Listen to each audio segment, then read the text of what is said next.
freaking entrance glitches, thanks to StreamYard, is glitching really bad. It's been glitching bad all day.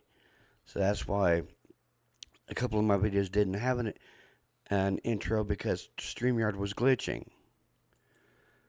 Hello, ma'am. Hello, Robert. How are you tonight? I'm doing okay.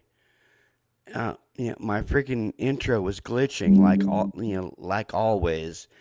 It just seems that StreamYard has been glitching most of the day today. That's why a couple of my videos didn't have an intro on them. That's weird. I wonder if it has anything to do with we have some rather extreme weather coming in right now. I'm sure it's hitting the Midwest right now too. Wonder if it has anything to do with that. I don't know, but I mean, I live in the Midwest, and it's all it is outside right now is really cold. Um, I want to get your thoughts on that video that I played today, the Megan Kelly and Howard Blum video. It was just really odd to me that, um, it was odd to me that you had Howard Blum talking about a vial of blood. Just weird, huh? Yeah, That yeah, was weird. Like where let me turn on my mic. Yeah.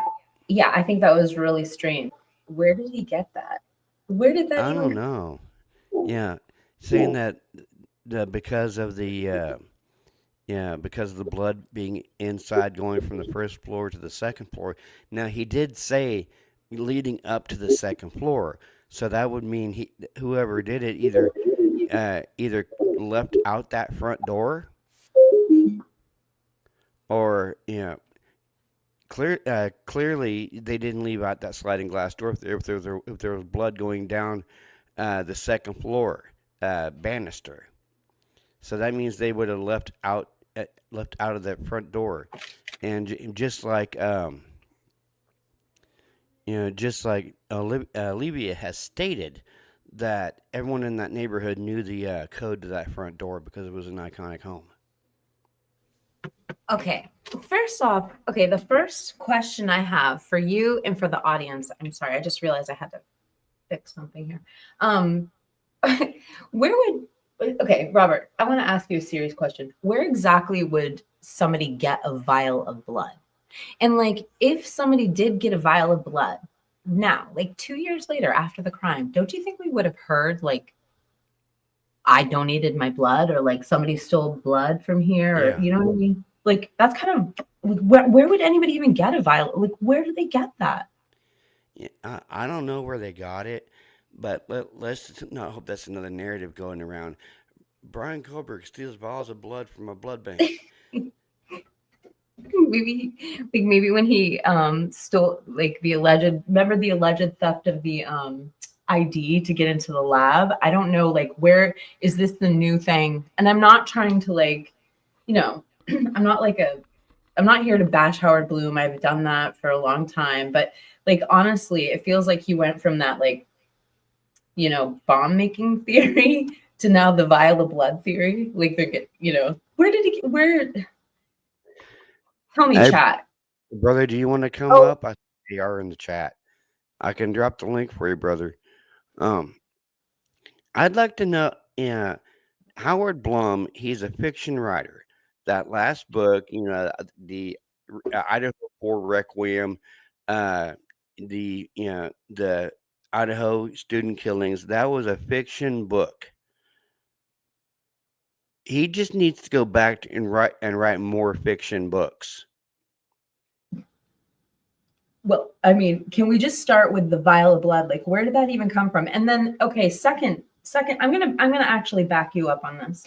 All right, so you say he should go back to writing fictional books. What is the deal with Megan Kelly and him and the like matching sweater club they have I going don't on? know. Like that Uh, uh, was to me like it just seems like of all the people that Megan Kelly decides she wants to have her pet or her featured guest for the Idaho 4. It's just odd that she chooses Howard Bloom with his history and his politics and yeah. his sensational journalism you know, for those that don't know, Howard Bloom does have a long history of doing hit pieces on people. So, Yeah. I mean, it's just interesting that Megyn Kelly's, and it makes me wonder, is she like trying to, she's so edgy. She always tries to be like that. I don't know what the word is, like antithesis or whatever. Is she Yeah. trying to like be a New York Times writer now? Or like, I don't know. please But don't come after me, AR Megyn says, Kelly.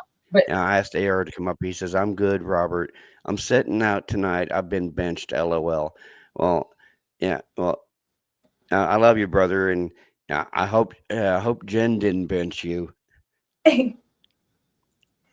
by the way, hello everyone in the chat. Maven and Deb and Twiz and Tina.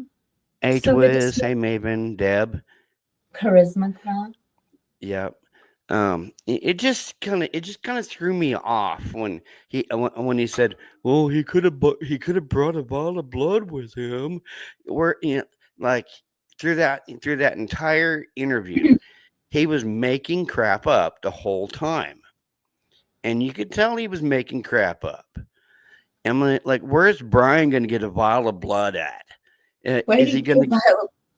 is he going to go to hit one of his neighbors and say, "Can I borrow a bottle of blood?"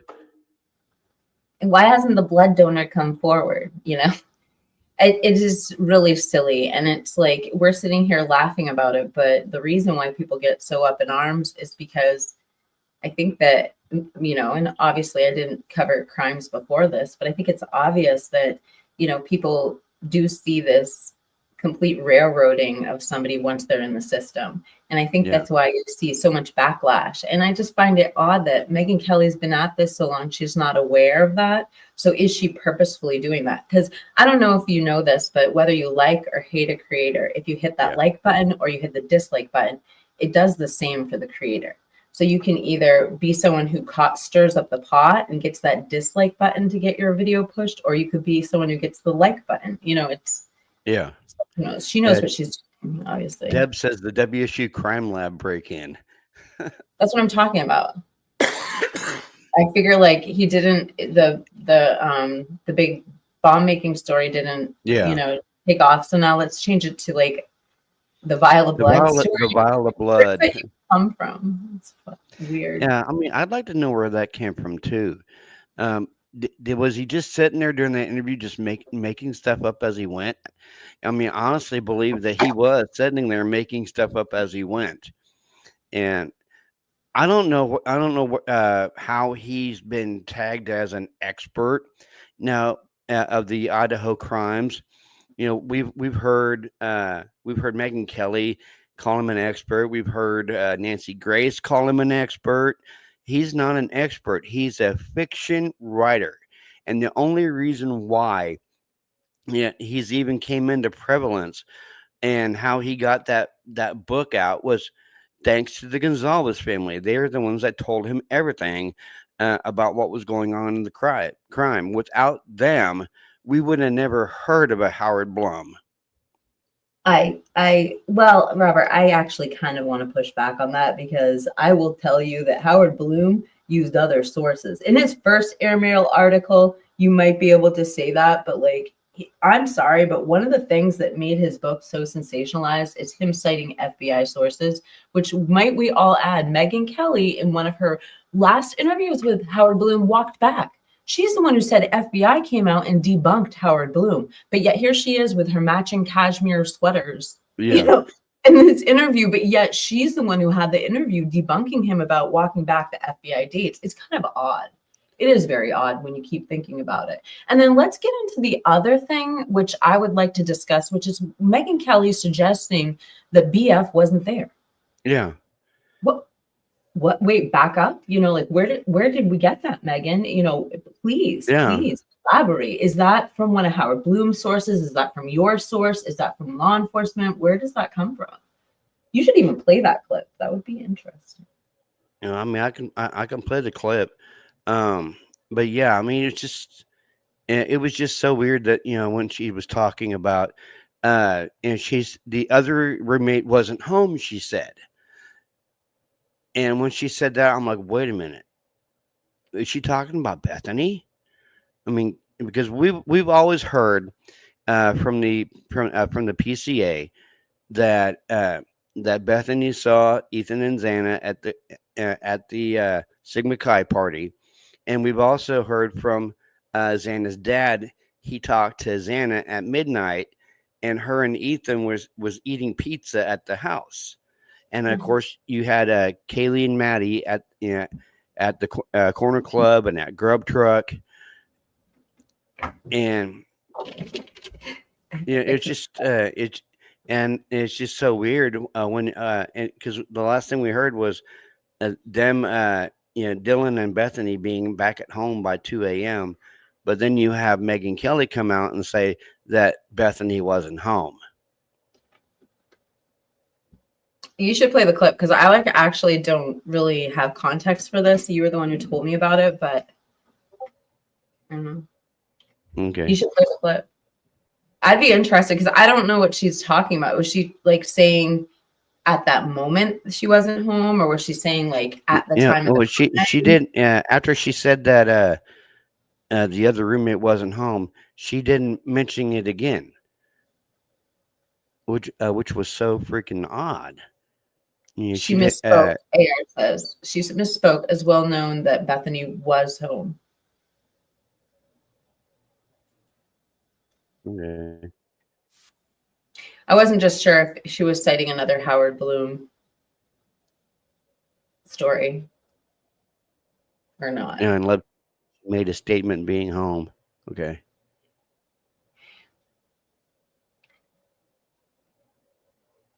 Yeah, and Melissa says it don't put much faith in Megyn K. I mean, I really don't put much faith in Megyn K. She started out as a political podcaster, and then when the Idaho crimes happened, she started dabbling in the Idaho crimes, and of course she came on to Howard Blum, or Howard Bloom, however you want to say his last name. I really have no use for him. He only came out after the book. Yeah, that was the only time we ever heard of him. It was after the book. Yeah, which is a pure fiction book, I do believe. I'm sure Twizzlestick will agree with me on that one. Okay, AR says prerequisite of being part of the Twiz gang, I think. Yeah, AR says, "Hey everyone, I'm going to head out. Have a great night. Enjoy the rest of your weekend." You do the same, brother. I don't know if you're watching the Super Bowl tomorrow, but I'm going for the Eagles since my team's not in there. Yeah. Like I don't want to say it. Like I'm definitely okay. I definitely am going for the Eagles. Everyone knows I represent Philly, but I'm really excited about the Chiefs being in the Super Bowl. I've had fun like all season watching. I please don't hate me, all the guys, but I've had fun like watching Taylor Swift all season, and it's fun that like now the Chiefs are gonna, and the Eagles. It's just like the perfect storybook matchup. I'm sorry, I do not want to watch the Super Bowl, and every 5 minutes they pan over to Taylor Swift. Place a bet on it; it'll make it easier, Robert. And right? I have found out that President Donald Trump will be at the Super Bowl game. That's probably about right. American president should be at the football game, right? Yeah, but he's like the first to ever do it. But what? I said he's the first to ever do it. He's the first American president, I believe, to go to a Super Bowl, and that's why they're doubling up on the security and stuff for the game. Well, also that was, remember we covered the New Orleans terrorist attack. Yep. Fresh off that too. But yeah, I really don't put no stock into you'll probably disagree with me on this, Kiki, but I don't put no stock into what Howard Bloom says. I really don't. Oh, you're not going to get me to disagree. Please. I am definitely on board with you. I just feel like I've bashed Howard Bloom for so long. I think Megyn Kelly can use a little bit of it because it's her platform that she comes on, and she doesn't sit there and like seriously. It's not. I don't believe it's the author coming onto her platform when he says, you know, vial of blood. It's kind of Megyn Kelly's job to be like, okay, Yeah, where but did you hear yeah. that? Like, Yeah, where did man, that she come didn't even from? question him she didn't even question him where he heard it at. Yeah. She didn't. She didn't question him where he heard it at. Yeah, she was talking about Brian ordering coveralls from Amazon and or painters overalls from Amazon. We don't know exactly what he ordered and what he didn't order from Amazon because that stuff is sealed and redacted. Um, I mean, I'll say it again. Megyn Kelly is a paid shill, and so is freaking uh, Howard Bloom. They're both paid shills. And I mean, she even stated in that interview that her mind is made up. Brian is 100% guilty. Well, of course, if you think he's toting vial of bloods and dumping them on handrails and gloves, I mean, if that's your information, then you know what I mean? Yeah.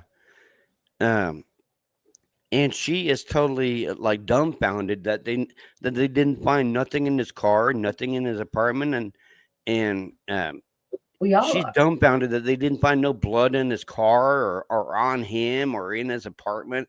She's like literally dumbfounded that they didn't find anything. That should be where her curiosity as a journalist, I feel, my personal opinion is when you hear something like that, her curiosity as a journalist, as she, you know, she's an attorney, but she's also a journalist. She's a trained journalist. She should have curiosity towards those things. And even if you think it's a slam dunk case, which I don't know how you can, know some, maybe, maybe she thinks Howard Bloom has given her insight, but where's her curiosity? Yeah. It's bizarre to me. Maybe it's because she isn't a trained journalist that she doesn't have that curiosity as to when people just spout off their opinions, asking them, oh, where'd you get that? Yeah, yeah, and that's what I was trying to figure out. She's supposed to be this accredited journalist. She wasn't asking him where he got his information. She wasn't asking him where he got, you got I this don't, theory about the vial of blood. Yeah, she was going along with him. Well, that's a really interesting theory. I'm not sure she's an accredited journalist. Is she, guys? You tell me in the chat. I mean, I'm not saying that she has to be. I'm not. We have a I podcast. We're mean, not, but yeah, she's she's a an she's a attorney. former co-host of I think the Today Show, and she had her own talk show for a while too, called the Megyn Kelly Show. Now of course she has her own podcast called the Megyn Kelly Show, and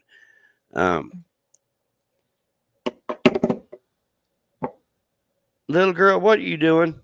Caitlin. You don't touch that heater. Okay. It was only at 74. Okay, we'll go. Oh my god. Mommy want me to turn the heater down. It's only 74 in here. But yeah.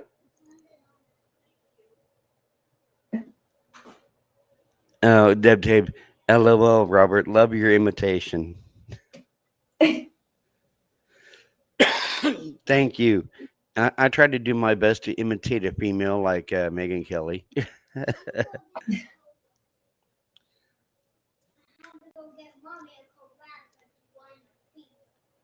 Okay.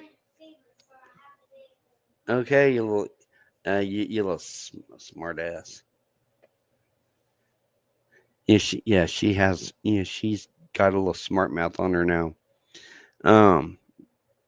But I mean, what do what do you think of? I'm gonna start calling them the sweater twins.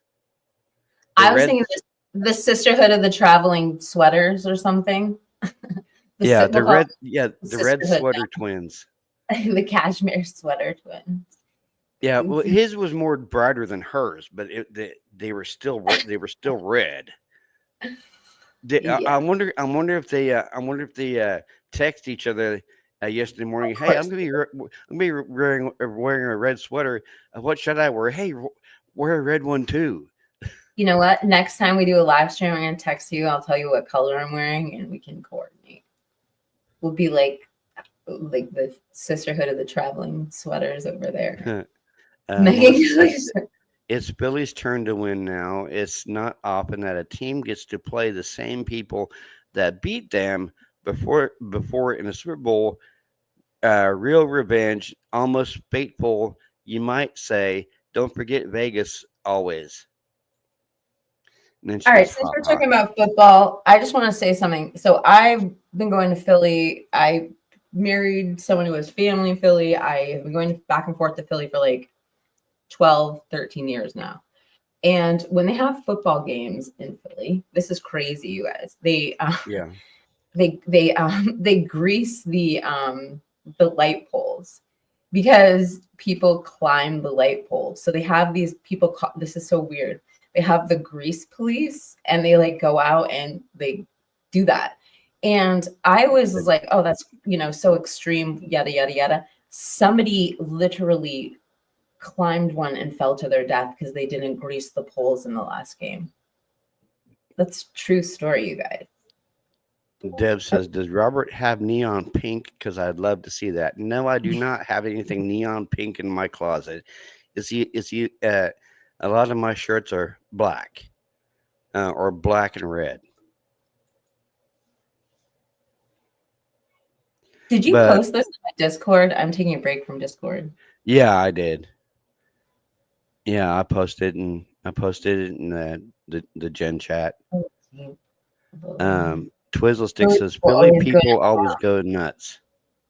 They do.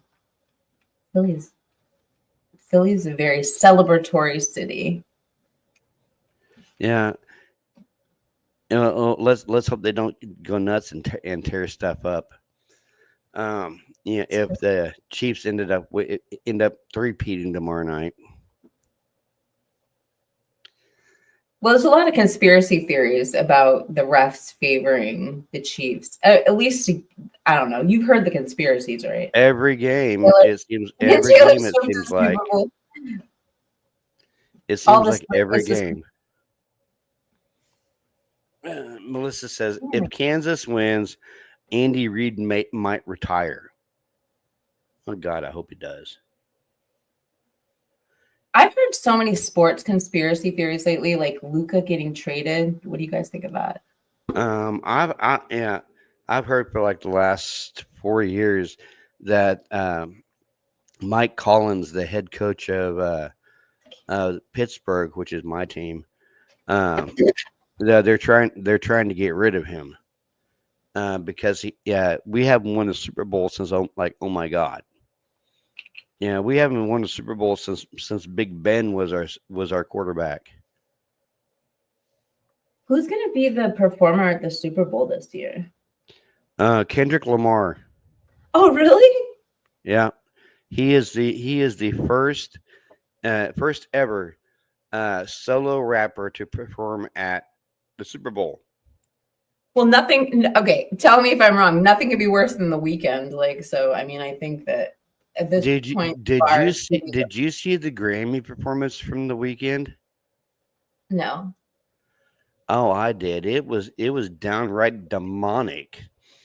Oh, Yeah, really? you had the Weeknd in the middle, surrounded by red lights, and people. Yeah, it was like a little mini pyramid, and he was in the middle, surrounded by red lights, and you had all these people on the side, looking like little demons, and they were all like flailing, and it looked like they were like lost souls and shit. So he like went total Doja Cat then. Right. What creepy? Doja Cat's gone the same way, and the other one that's always doing weird stuff like that is Sam Smith. well, Sam Smith's always been like that. But Yeah, no, I'm pretty trying much. to think of his name. I'm turning off my camera. I'm still camera shy. I don't know why. Let me look on my iPhone. Anyway, I'm glad to hear that Kendrick Lamar is going to be performing in the Super Bowl. I don't know why I didn't know that, but it'll be good. I mean, he has so many hits that it's Yeah. like when Rihanna performed, you forgot how many like #1 hits she had. It was great. Same thing with Lady Gaga, who I'm not really like a Yeah. fan of, but like that was a good performance. Wait, hold on. Was the one hanging out Who with was the Taylor one Swift? hanging out with Taylor Swift? If you guys want to I talk don't know. about the Justin Baldini case, you just let me know because I know every detail. I have been following that case for like Is that the one about that involves Blake Lively? yes, Blake Lively and Justin Baldini, because Taylor Swift is best friends with Blake Lively. And they made a reference to Blake Lively being the queen of the mother of dragons, and that Taylor Swift would be like one of her dragons if Justin Baldini didn't allegedly follow their script. It's crazy. Taylor Swift is now in this case. Holy crap! Somebody said the other day that Blake Lively could go to jail for that. Like, how could that happen if Amber Heard didn't go to jail for defamation? How could they send Blake Lively? Maybe it says was best friends, and then Twizzlestick said know someone at her concerts. Twizzlestick says know someone at her concerts twerking all over. She's going demonic too. Taylor? Oh, Taylor done been demonic in my freaking book. What? Taylor? Yeah, she was at Diddy parties. It's from what one of Diddy's confidants has come out and said that Taylor has been at Diddy parties. I haven't heard that one yet. But sounds like he had everybody at his parties. Oh yeah, he even had Will Smith and Jada Pinkett Smith there, but I don't think they actually did anything. Last thing I heard is that they got kind of offended. Will got offended because he was propositioning Jada Pinkett, so he grabbed Jada Pinkett by the arm and left.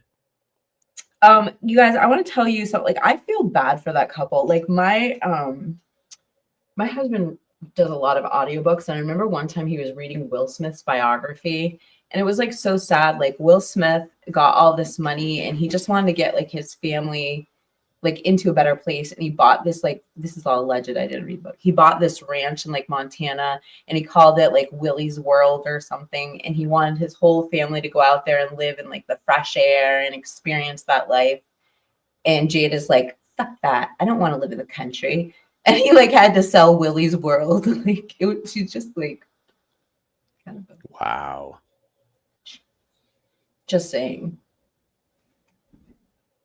And he's banned until 2033 from the Oscars. But I don't know. What do you guys think? Do you think he should be banned from life? Because I kind of think like if you assault someone, like, like, I don't know. What do you guys think? Big bullshit. Last thing I heard, he was banned from the Oscars for like 10 years. 10 years. So 2033, he's allowed back. So. I wouldn't allow him back. That's what I'm saying. Like, I don't know if he should be allowed back. But I'm gonna quickly pull that I'm wearing that weekend. I'm gonna pull that performance from the weekend at the Grammys up to tell me if you think this looks kind of demonic. Oh, okay. We're gonna get to Idaho for you guys. Don't worry. How many people do we have watching? 19. Hey, I haven't announced how much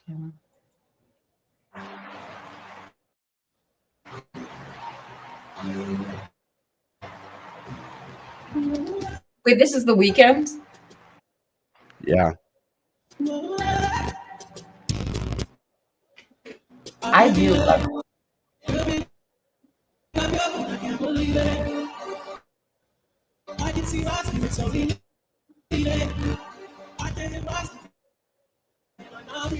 I wish it wasn't glitching. Yes, Rick is StreamYard. He look down below him.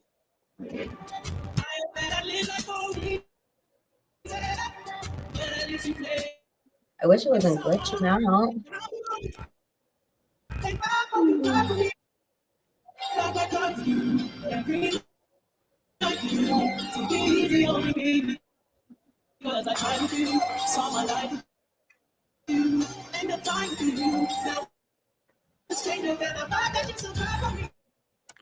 See all the people around him, like lost souls.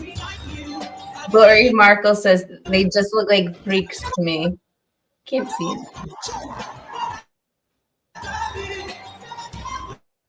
Is married. I don't know. It looks like things are going to work out with Will and Jada. Well, You know, let's hope it works out. They've been married for what, almost 30 years. They've got 2 grown kids. They survived Tupac. Like yeah. They survived Tupac. They did. Yeah. Well, of course you have you have Jaden, who can't really define what he is. But I mean, I thought he. Yeah, a lot of people say that he didn't do really good in that Karate Kid remake.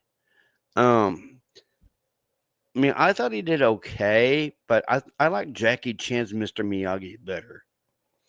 Don't get me wrong. Pat Morita, he was a really good Mr. Miyagi. He's a really good Mr. Miyagi, but I think Jackie Chan did it better. First off, did anyone in the chat see Cobra Kai? Because I loved Cobra Kai. I thought that was the cutest little spin-off of Karate Kid. That's the first thing I'm gonna say. Second to Jada, I tell you where what's Will Smith's youngest son's name again? Jaden.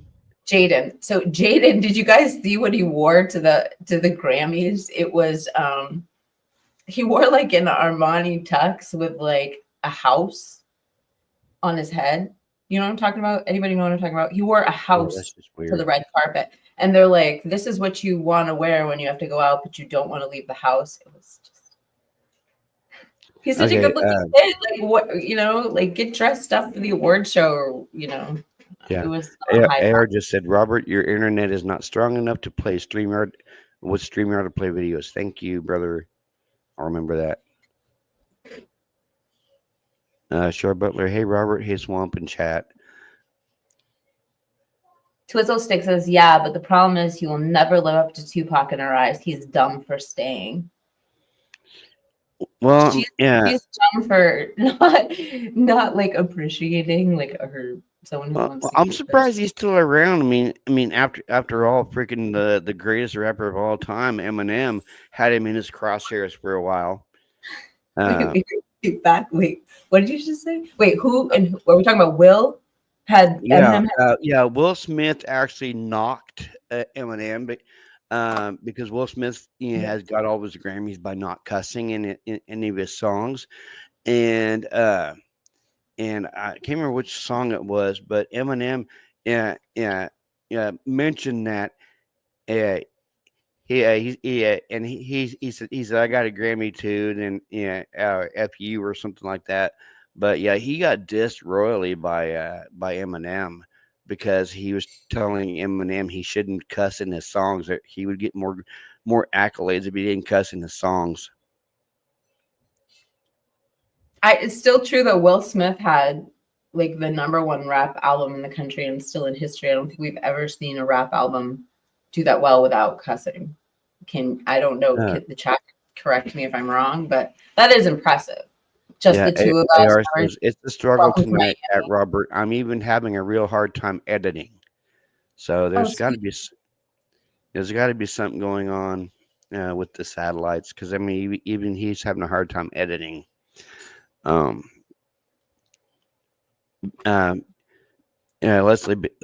and Billy says, Robert, I love Eminem.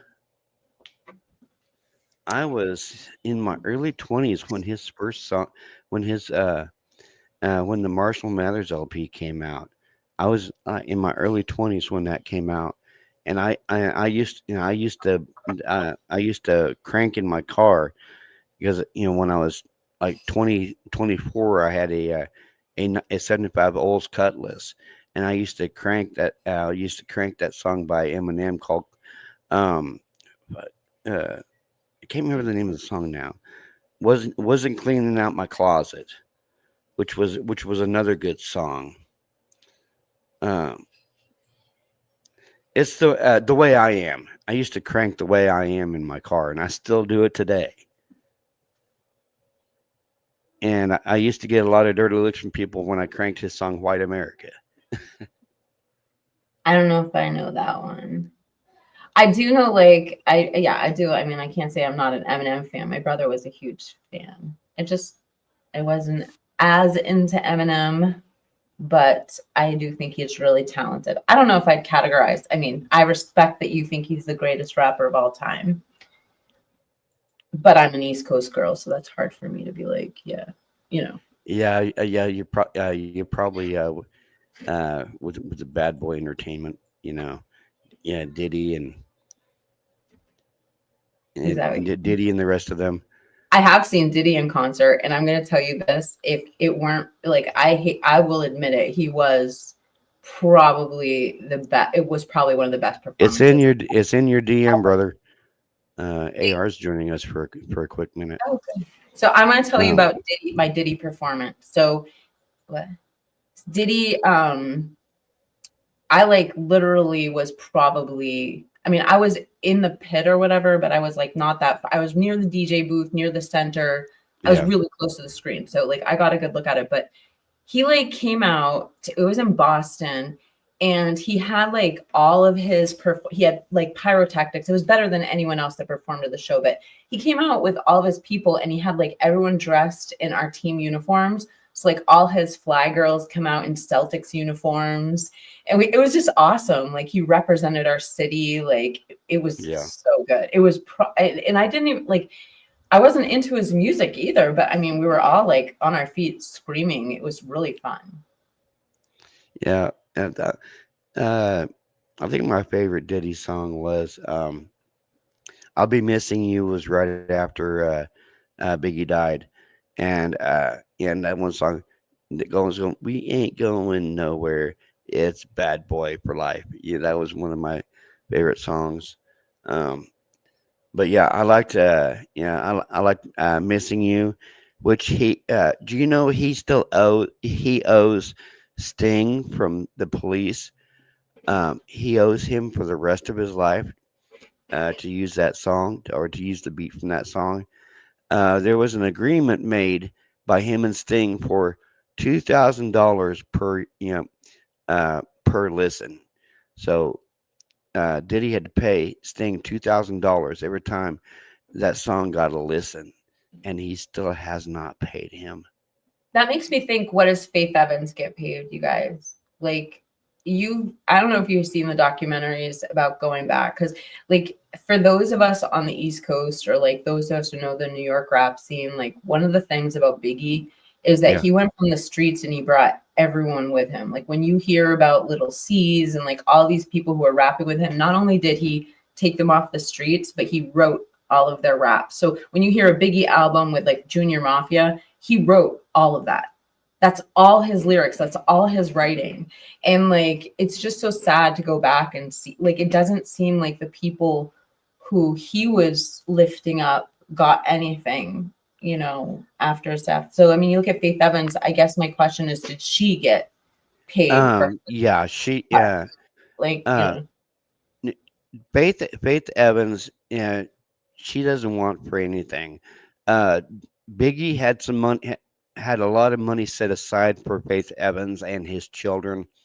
His daughter, who has her own clothing line. Yeah, I just can't remember the name of the clothing line now.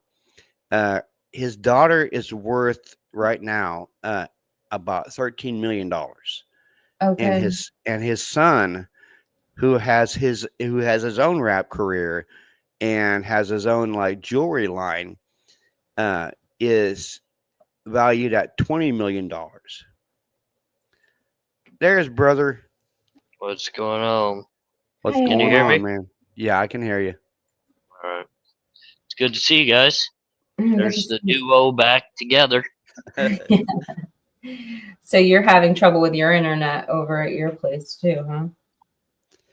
No, not my internet. I was actually editing in StreamYard, and it turned out bad. That's why I say I got put in timeout. My laptop flew out my front door and is in about 85 pieces outside. So wife got a little upset about that one. So now we're regrouping. We're editing on the cell phone and stuff. I thought I'd join you guys real quick to get away from being in trouble. I like it. All right. Well, now you got to earn that laptop money back. Make some videos. Hell, I didn't pay for it anyway. She paid for it. She can go make more money and buy one.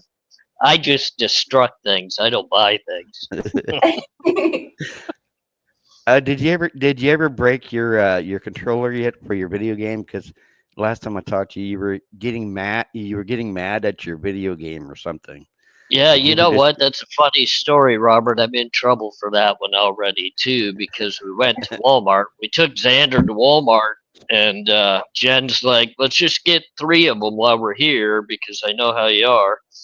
I'm like, "No, we just need one." Well, she bought 3, and I'm down to 0 again. So no video games for the rest of the month, she said. So I'm good on that. And so I guess I'll be spending time with you guys talking about true crime. What game are you playing? I actually play sports games, but then I got involved in some sort of war game. I don't even know the name of it. I would have. Well, that's broken too now. Actually, Was it Call Jen of broke the game. Duty? Yeah, it was one of those Call of Duty things that I have no idea what I'm doing. And Jen said my punishment was I could no longer have that game. And I said, well, hell, if I break your controllers, I probably don't want the game anyway. So go ahead and take it. It's been a destructive weekend. Let's just say that. Destructive weekend. It's okay. It's been Wow. something's going on. Maybe Mercury's in retrograde. Well, you know what? I Uh, started this new testosterone treatment. I don't know if you guys have ever endured testosterone treatment when it's trying to help the body recoup from the various procedures and the things I've been battling. And let me tell you, it's just an emotional roller coaster. It's so up and down.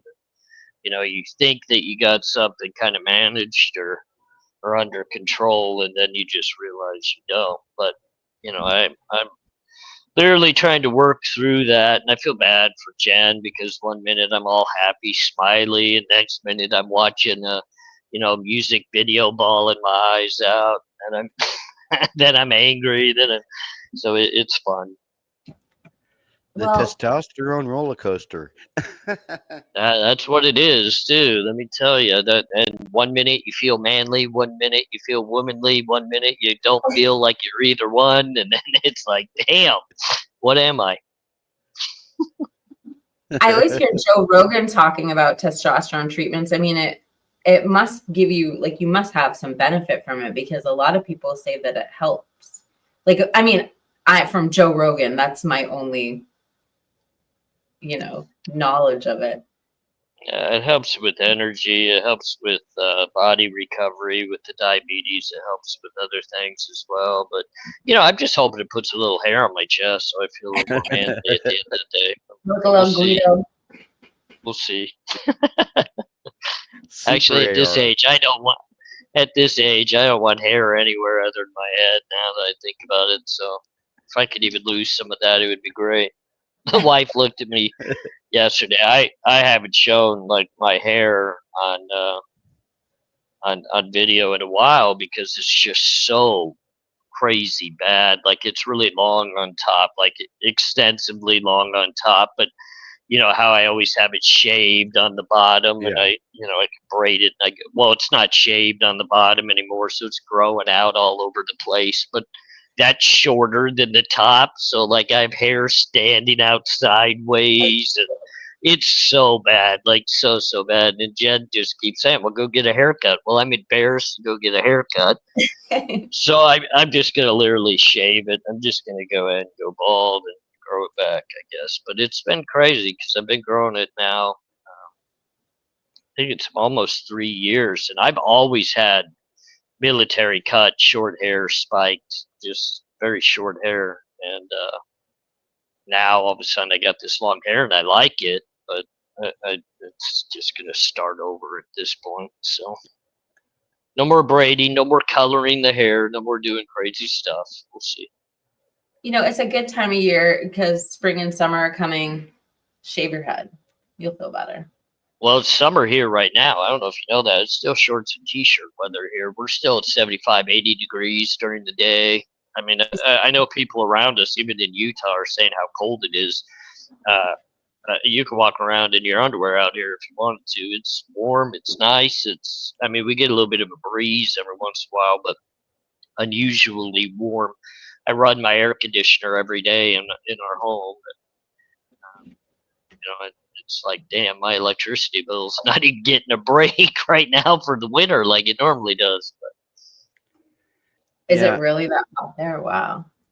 yeah, it's nice. It's warm. I mean, it's probably 60 to me because I get overheated with the diabetes and stuff. I say it's 80, but it's probably like 65. But it's sunny, beautiful. Dogs are out running around in the leaves, having a good time. So Aw. I wish it was 75 here. It was like 40 something here today. Uh, it was hoodie weather here. I miss the nice weather. If you don't mind, I just wanted to say something real quick. 12 gauge, I see that you're in the chat, and I want to send you a lot of love and respect.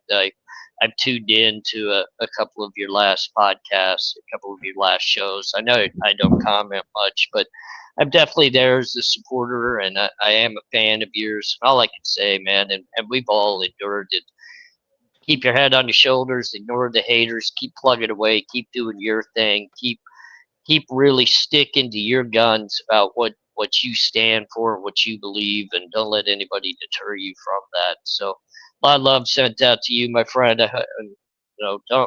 Don't let anybody take you off this platform because you belong right here on this platform. You do great work, and all of us really are appreciative of you giving us support as well. So, That was sorry, Yeah, nice. just I'm wanted to glad to say have that you for a here. minute. Well, it's okay, brother. I'm glad to have 12 gauge here. I hardly ever see him anymore.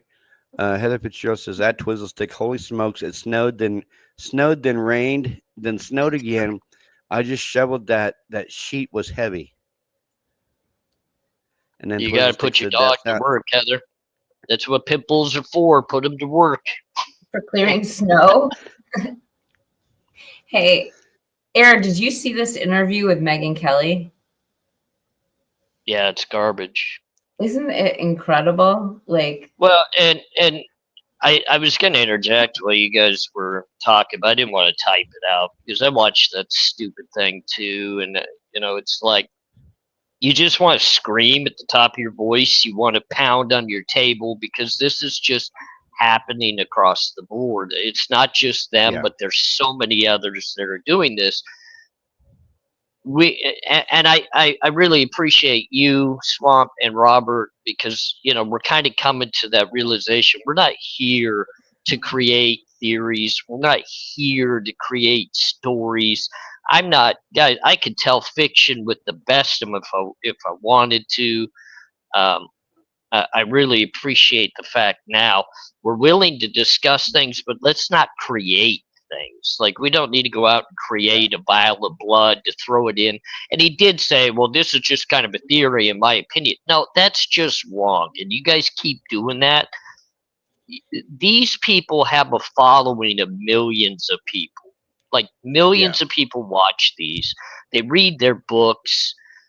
And they're putting this stuff out there, and it's just crazy to think that how many people are seeing that compared to how many people come watch legitimate content creators that follow the documents and go over things and try to be real about it. I mean, he makes me sick. One minute it's bomb building, the next minute it's blood, and I don't mind the theory of stating, hey, I feel as though this could be a motive as to why something happened, like there was interaction with the girls and so. Okay, theories are one thing. but you're presenting these theories as if these are potentially something that happened. Guys, this kid had 10 Yeah. minutes. If he is the person that committed this, he had 10 minutes. He's not bringing in vials of blood. He's not trying to flick it all over the wall to get other people hemmed up. I mean, unfortunately, he wouldn't even have left the sheath on purpose with his own DNA. I mean, come on. I mean, it's just sickening, Yeah. man. It's Well, sickening. like, let's And go ahead. No, I was gonna say if we're gonna theorize about somebody even leaving a vial of blood, like think about the logistics of that. Number one, you can't just pick any blood. You'd have to pick blood of somebody that's not in CODIS. It's just like so logistically ridiculous to say, and it's so prejudicial. And I was saying to Robert, like they can't not know that they're riling people up on one side of this. They have to know. I mean, they are essentially content creators, whatever form of media they are, and they know just as well as anyone else, whether you hit the like button or the dislike button, it does the same thing for a video. So if you don't like someone, don't like or dislike the video because it's the same thing. So when they piss people off, I mean, they're getting the same push that they would get if they were doing something balanced. The point is to make a splash or to say something that gets people talking. And I guess they know how to do that. And just to really interject real quick, because Robert, I want to get your opinion here real quick too, but you're getting it when you get into these scenarios, you're getting it from all the angles. You're getting someone that's a writer, a fictional capable that has a big following in Howard Bloom. Then you've got this Megyn Kelly, who I find to just be uninteresting, boring, but she kind of gives you the vibe of a professional speaker, almost as if she's still in law, but she's just kind of that slow paced to where people can kind of follow her at a slower pace. But then you get over to the Nancy Graces, who they really strike the chord of the emotional chaos and drag people in with the anger and the emotional side of loss. And then Ashley Banfield with her little, I'm really an idiot, so I'm going to bring on these so-called, professional or, educated people, and she brings on even bigger idiots. But people follow this stuff, and then like for me with Ashley Banfield, she brings on a guy that supposedly knows jail and prison, and I sit and I watch and I listen to him and go, dude, if you were ever in jail, it was for 3 days. You sat in the PC cell over on the side because you have no idea what you're talking about. None. No idea. Even the jail you're talking about, I've been in, so I know you're full of it, but now it's carrying over as well, because we're seeing people like a JLR, who I respect his drive to build his channel, and he's trying to make himself into something that is a change and going in the right direction in life. And I always respect that. But I have hesitancy to give him my respect because he's not willing to step up to the plate and acknowledge where he's been, what he's been, the changes he's made to get to some of the knowledge that he claims to have. Because the knowledge that he's thrown out, if you watch his last live, that's all bogus. It's all BS. It's all made up garbage. And it's like, dude, you don't have to be that way. Just state, I've been here, I've been through this. This is kind of what I remember my experience was. And this is what my opinion based off of that would be for the Brian Koberger case. Instead, he's just throwing out garbage. And lots of people are going to venture to that and believe it because of his following. And it's really hard, guys. Like me, I have to refrain. I have to back up and just really try to just hold my 2 cents, because I want to call Ashley Banfield and be like, do you really want someone that could speak clearly about all the nonsense you want to put out there, and I can tell you how stupid you are? Because why wouldn't you do that though? I mean, like if you legitimately have a counter to that story, I mean, I think she would want to hear. Well, I the really, problem with it is Ashley Banfield would never put something real like me onto the platform because it would go completely against the actual narrative that they built and are continuing to push and drive. That's why they get these little guys like this dude that comes on to so-called talk about jail and this and that, is because it fits into their little narrative and their little niche. But you got to realize, if this guy was this hardcore, guy that's done jail in the penitentiary, he wouldn't want to get on there and talk, uh, you know, pro everything for this guy's guilty before trial and this and that. That's another pure sign that they're faking stuff. Is anybody that's been through the system wants to say innocent before guilty. Let's see what happens at trial. Let's see what the evidence is. Let's work our way through this. I see some issues within the justice system. I see issues within the investigation, but I'm not going to say he's completely innocent. These people are coming out, throwing out every reason why he's guilty, and Mhm. then giving misinformation to the whole surrounding ordeal. Like, dude, don't talk about jail if you've never been in jail. Don't come on here and explain what Brian Koberger's life is like in jail when you've most likely never been there, because you have no clue and you do not have an actual source that could explain it properly for you. Brian Koberger is not in the medical unit in Ada County hiding out away from all the inmates. He's in the segregated unit housed with over 100 other inmates. They single man cell. Some of them are double man cell. He's not hiding. He's not all this nonsense that Brian Koberger has to be protected and this and that. He's not in there for a crime that has to be protected.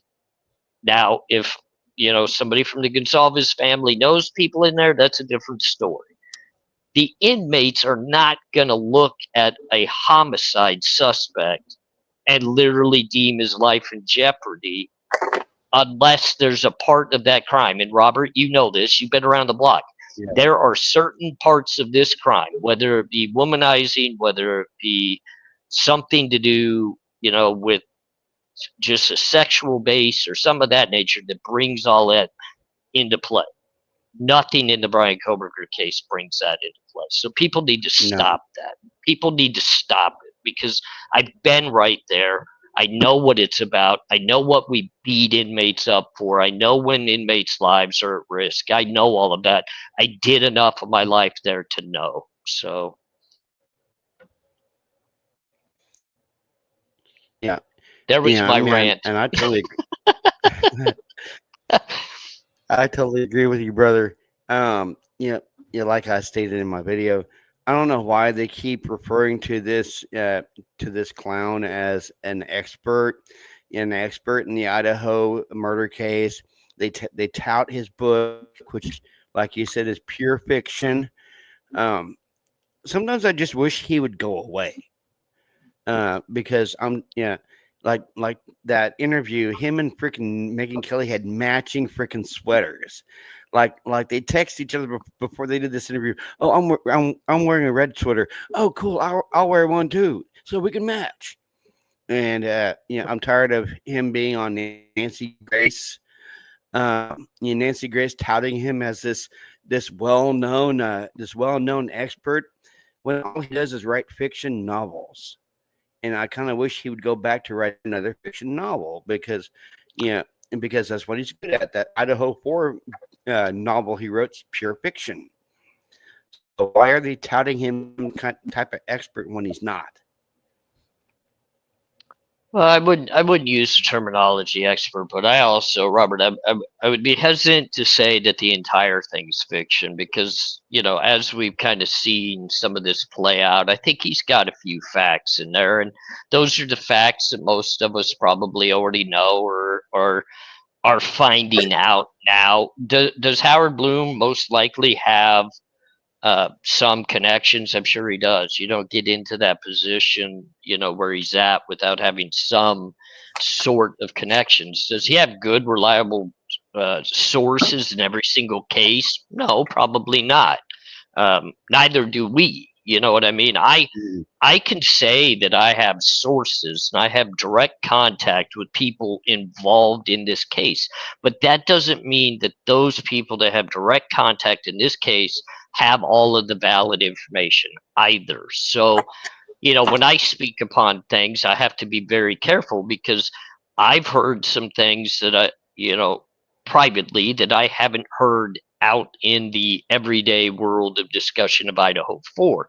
I'm not bringing them out to the everyday world to make them public. One, because I respect conversations I have in private, which obviously people like Howard and these other journalists and people don't respect. I do. But also, too, I don't know if that source is creditable or not. I don't know if that's real or true. Because I've heard a few things behind closed doors and I thought for sure, oh man, that does actually sound somewhat true. That could bear some good weight. That makes sense. And then it's like, well, that's off the table. That was complete BS. You know, I mean, I'm going to protect myself from that, and that's why you're not going to ever see me moving forward. I will not state any person's name that I feel committed the crime. I'm not going to point at certain things and claim that I've got knowledge of something if I don't. I'll give opinions, I'll give thoughts, I'll give experiences, stuff of that nature. But there's too many open doors in this case, with so much information flying through them that we got to be real careful what we catch in our nets and what we discuss and what we feel as though is legitimate. Um, it's pretty crazy, and, Yeah, I and know. now I'm seeing people talking about Brian Koberger's going to take a plea deal. Look, I mean, I put out a video and I quickly put it to private because there's a lot of reasoning behind that in regards to my Brian Koberger stuff that's going on and, the stuff of that nature. I'm going to tell you right now, point blank, dead solid, without certainty, there is absolutely no thought from the defense whatsoever about a plea agreement. None. None. Not one thought. And the mentioning of why they brought out the medical records and stuff of that nature about the family and about Brian Kober, that is mandated.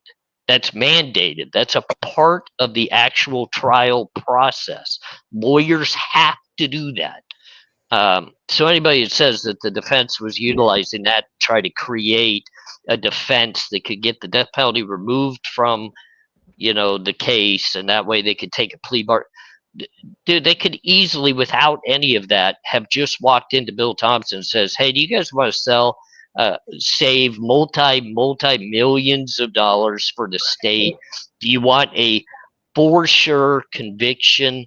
Do you want a for sure quick end to this trial? Let's work out a plea agreement. Take off the death penalty. We'll plead out. We'll move on, and that's done and crazy." That's what happens in these plea agreements. That's how it works. It's your defense attorney comes to you and says, "Hey, by the way, it's a very strong case. We can either take this to trial. It's going to be one of the longest, most drawn out processes that you're ever going to experience. You're going to have to sit in jail. You're going to have to endure this. And at the end of the day, if you get convicted, you're getting the max sentence possible to you. You can't get anything less than the max. What do you want to do? Do you want me to go in there and talk to him and see if I can get X, Y, and Z removed from the sentencing guidelines? We can end this quick. We can get you over to the penitentiary where it's a lot more cozy. It's better food. It's better everything. We can end this. Let's get the drama over with. And at that point, it would be up to you on what you want to do. And I don't see even Ann Taylor sitting there saying, "Well, I think we should draw this out for the next 4 years, putting all of our reputations on the line, because now I'm going to go into private law. So I think this should be the first case as a private lawyer I put my entire reputation on the line for, because I say you're innocent before all to see. Yet behind the scenes, I'm going to work out a plea agreement." No, that's BS. It's BS. No, I don't Robert, see you that know happening that's either. BS. You've been Yeah. around the block, dude. You know how plea bargains work. That's all BS. Oh yeah. It's obvious. Yeah. Because I mean, if they wanted to do a plea agreement, that would have been the first thing before all of this ever happened. And I don't see a plea bargain happening. Uh, because Bill Thompson, who's notorious for his plea deals, he wouldn't have came out and said that he's going for the death penalty if he was going to do a plea bargain. I didn't see that happening then, and I don't see it happening now. And I want to say something real quick too, because Twizzlestick, I know he's making a statement based off of what so many other people are stating, that look at the wages that these defense attorneys are earning, upwards of $200 per hour for Ann Taylor to do this case. Ann Taylor has to spend out of that money she's being paid, she has to pay for the defense. People don't realize that. She has to pay for her exhibit. She has to pay for things. That's why she's being paid that amount of money, is because she has to take pieces and bits of that to go pay for other things. So that 200 per hour is more like legitimately probably 80 an hour. And is it still good money? Yeah, it's still decent money, but look at the effort, the stress, the work that has to be put into that. And let me tell you, it's not fun for her. It's not fun for Massoff. It's not fun for Logston. It's not fun for their investigative team. None of this is a process that if they had the capability of walking in, sitting down with Bill Thompson, saying, "Hey, Bill, we know you're the man of the plea bargains. We know you've let a couple other death penalty case murderers off with a plea bargain. Can we start working on that right now?" The only way that that would even be in play is if Brian Koberger and Ann Taylor right now know Brian Koberger did not commit the actual crime, but he was involved with someone or in some manner involved in the case, and they would go behind the closed doors and they would say, "Hey, look, I didn't do this.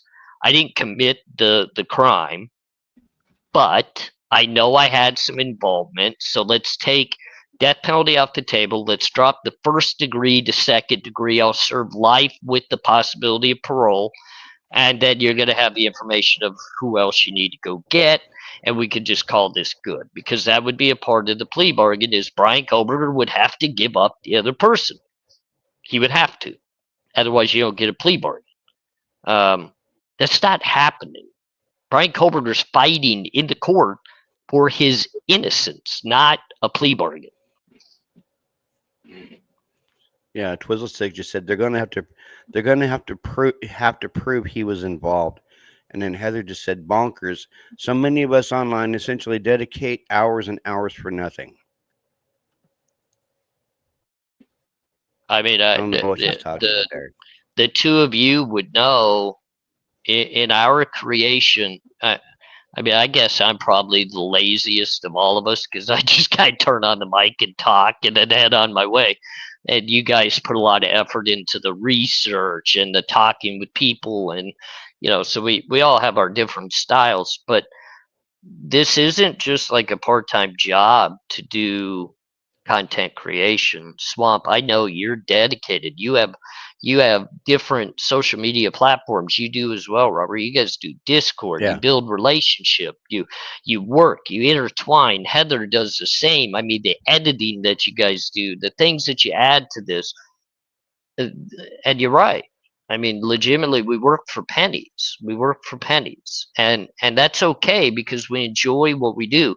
Ann Taylor's working for legitimately for pennies to save a man's life. To save a man's life with all the work that's going into this, the investigations, the digging into the laws, the preparing for the hearings, the trial, the mitigation, talking with witnesses, talking with family members, trying to rally all this up. And this isn't her only case. And you really think that what she's being paid substantially covers what she's worth to saving a man's life? I don't see that. I don't see it. Yeah. But I don't know if that's supposed to mean that people, I mean, because there are a lot of people making money off this case online. I don't know what that meant. Like, there are a lot of people making money off this case online. For sure. Heather just said, ultimately, what is a life worth?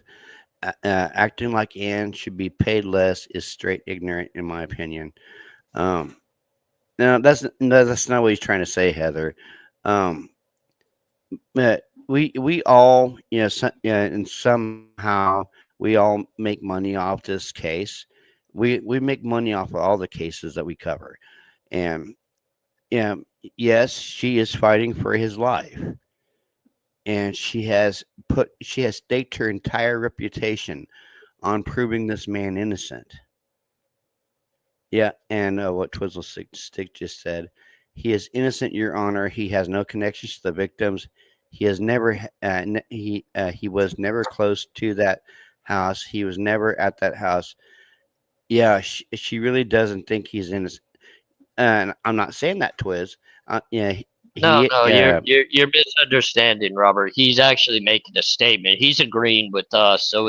So is Heather. They're agreeing with us that this defense team legitimately believes in Brian Koberger, their client, and they deserve Mhm. every penny, if not more, that they're being paid. And I think we're all in agreement with that. If Brian Koberger could turn to his attorneys right now and pay them O.J. Simpson type money plus some, he would. Okay, but the Brian Koberger is not O.J. Simpson. He doesn't have the foundational of the finances to be able to do that. I mean, if you also look at the young man Luigi Mangione, Yeah, back east, he comes from a very established, very, very prominent family that has the capability to throw money at lawyers. Does that mean that he deserves a better chance at trial or within the hearings or everything moving forward than what Brian Koberger does? And unfortunately, our system and the way that people look at it, that's the way it's deciphered. Like, the people that feel Brian Koberger are guilty are not willing to state Ann Taylor's worth every dollar that she's earning because they just want him to be guilty. And yeah, and it's Ann Taylor that's standing up in that very courtroom with the middle fingers at everybody saying, but I'm gonna prove he's not. So what more do you want from, I yeah, mean, that's what our system's supposed to be.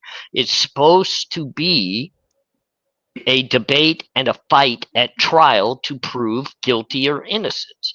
Guilty yeah, should be proved very simply with evidence and the proper, honest method of presenting that to where it all makes sense, it all lines up, and then the defense attorney steps up and combats that to either prove it's not correct or you got the wrong person. I mean, this is just yep, what it is. Um, so it's sad that in today's system we have so many people that are willing to point the finger, say guilty, guilty, guilty, but then even they'll take it to the next step and say that man doesn't even deserve a fair trial.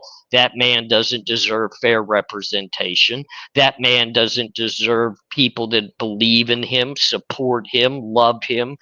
It's just shut that dude off and give him the death penalty and move on. And then we come to find out that there's a big, dark, black area where we don't even know what happened in the investigation or how they got yeah, to the end result. And Ann Taylor's trying to figure that out, and nobody will help her get there from the prosecution side. They won't turn over the evidence to help her better understand. I mean, this is where we're sitting today, is the defense team, which is qualified death penalty lawyers, are sitting there scratching their head saying, I still don't get it. I still don't get it. And that's not because we're throwing a twist and we're tricking them or we're just so much smarter than Ann Taylor or Massa. It's they legitimately don't have the evidence to get to where people are pointing at guilt. They can't get to that because it's not there. It's nowhere to be seen. yeah. Because it's really weird. I watched this preliminary hearing with Luigi Mangione, and he has the evidence in his case is a lot less terabytes than it is in this case. His case is only 2 terabytes. This case is damn near 70 terabytes, and they already have his stuff figured out. So, and I know in this case you had the prosecution not wanting to turn over everything because she's on her 22nd motion to compel. It just it feels like every time Anne tries to get ahead, the prosecution throws her a curveball. That's the way it feels. It feels to me, brother. It feels like they're throwing her a curveball. And Swamp, I've been wanting to ask you because you and I haven't been able to interact much lately, and I know you're working very hard. You've got great thoughts, and Robert, you do as well. But I wanted to direct a question because I just want to listen to Swamp. I want to just hear your words, Swamp, and internalize them and take them in, and just kind of decipher, where you stand. We know that Brian Kohlberg right now is fighting Kiki to get a Franks hearing. If awarded that Franks hearing, and legitimately knowing how exclusive and how hard that is to get, should that open people's eyes a little bit more that this case might not be founded on such strong evidence as everybody thinks it is? I mean, how do you feel about that, Swamp? I mean, just the whole Franks hearing altogether, in your opinion. Well, okay, so the Franks hearing for me, I think when I try to be balanced, one of the things that I often get when I talk about the Franks hearing and what entails in a Franks hearing is I hear pushback from the other side of the aisle saying, well, do you not trust law enforcement? Is that what it is? And I just go back to, this is our system of checks and balances. And the reason we have reason why there was Brady Giglio in the first place was because of officer and prosecutorial misconduct. And it's if we ignore these things, it's, we say it over and over again. It almost sounds like a cliche, but how would you like it to happen to you? It's our constitutional rights, and we have to pay attention to these things. So, I mean, if your question is, I don't know. What? Repeat the question, AR. I'm sorry if I kind of trailed off there on constitutional rights, but no, and you're right on kind of where I'm getting at, and I'm not one either that wants to present that I think all of law enforcement's corrupt, because I don't feel that way. I don't think that way. I think they do a remarkable job day in and day out keeping us safe and getting cases solved. However, in your opinion, if we're heading in the direction of a Franks hearing, first of all, I mean, a great kind of first thought to a question to you is, how many big cases that you followed and you've watched and monitored through your years of life have you heard Frank's hearing even being brought up?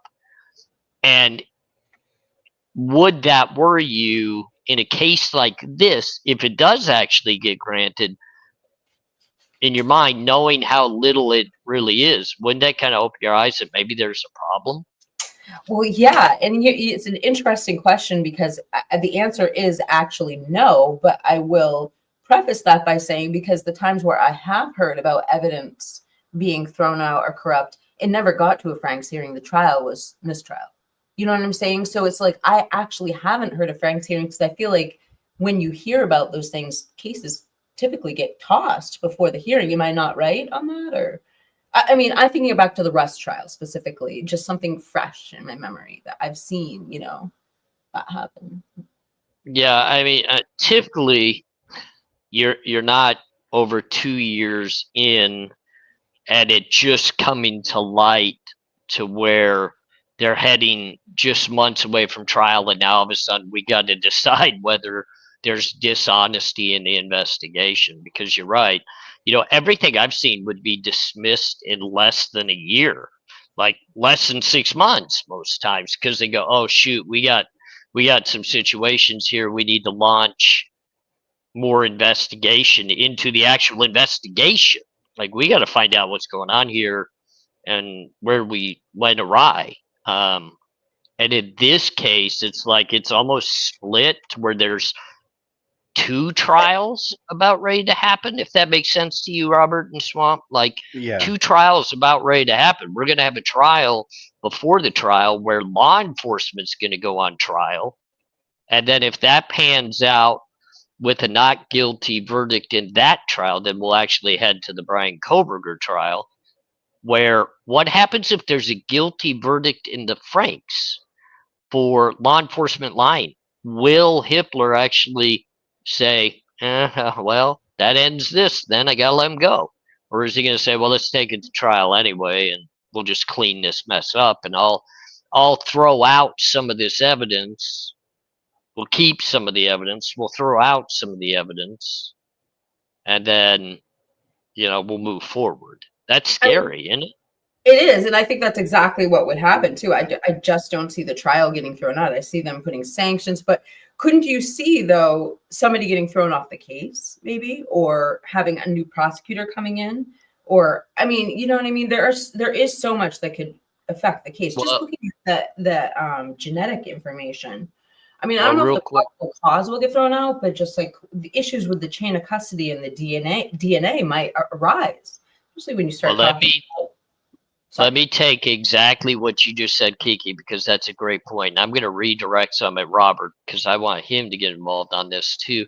Robert, so Kiki just said, wouldn't we possibly see a change in the guard? Wouldn't we see some changes being made, maybe within the prosecution? Or wait, who's prosecuting the case right now, Robert, in your eyes? Does it still look like Bill Thompson's prosecuting? Or does it look like he's sitting on his hands and somebody's taken over? It looks like Nye and Alyssa Jennings have taken over, and Bill Thompson just, like you said, sits there on his hands, and Nye, he did a really good job when he was up there on the 23rd. Where they messed up, and that is when Alyssa Jennings came up there.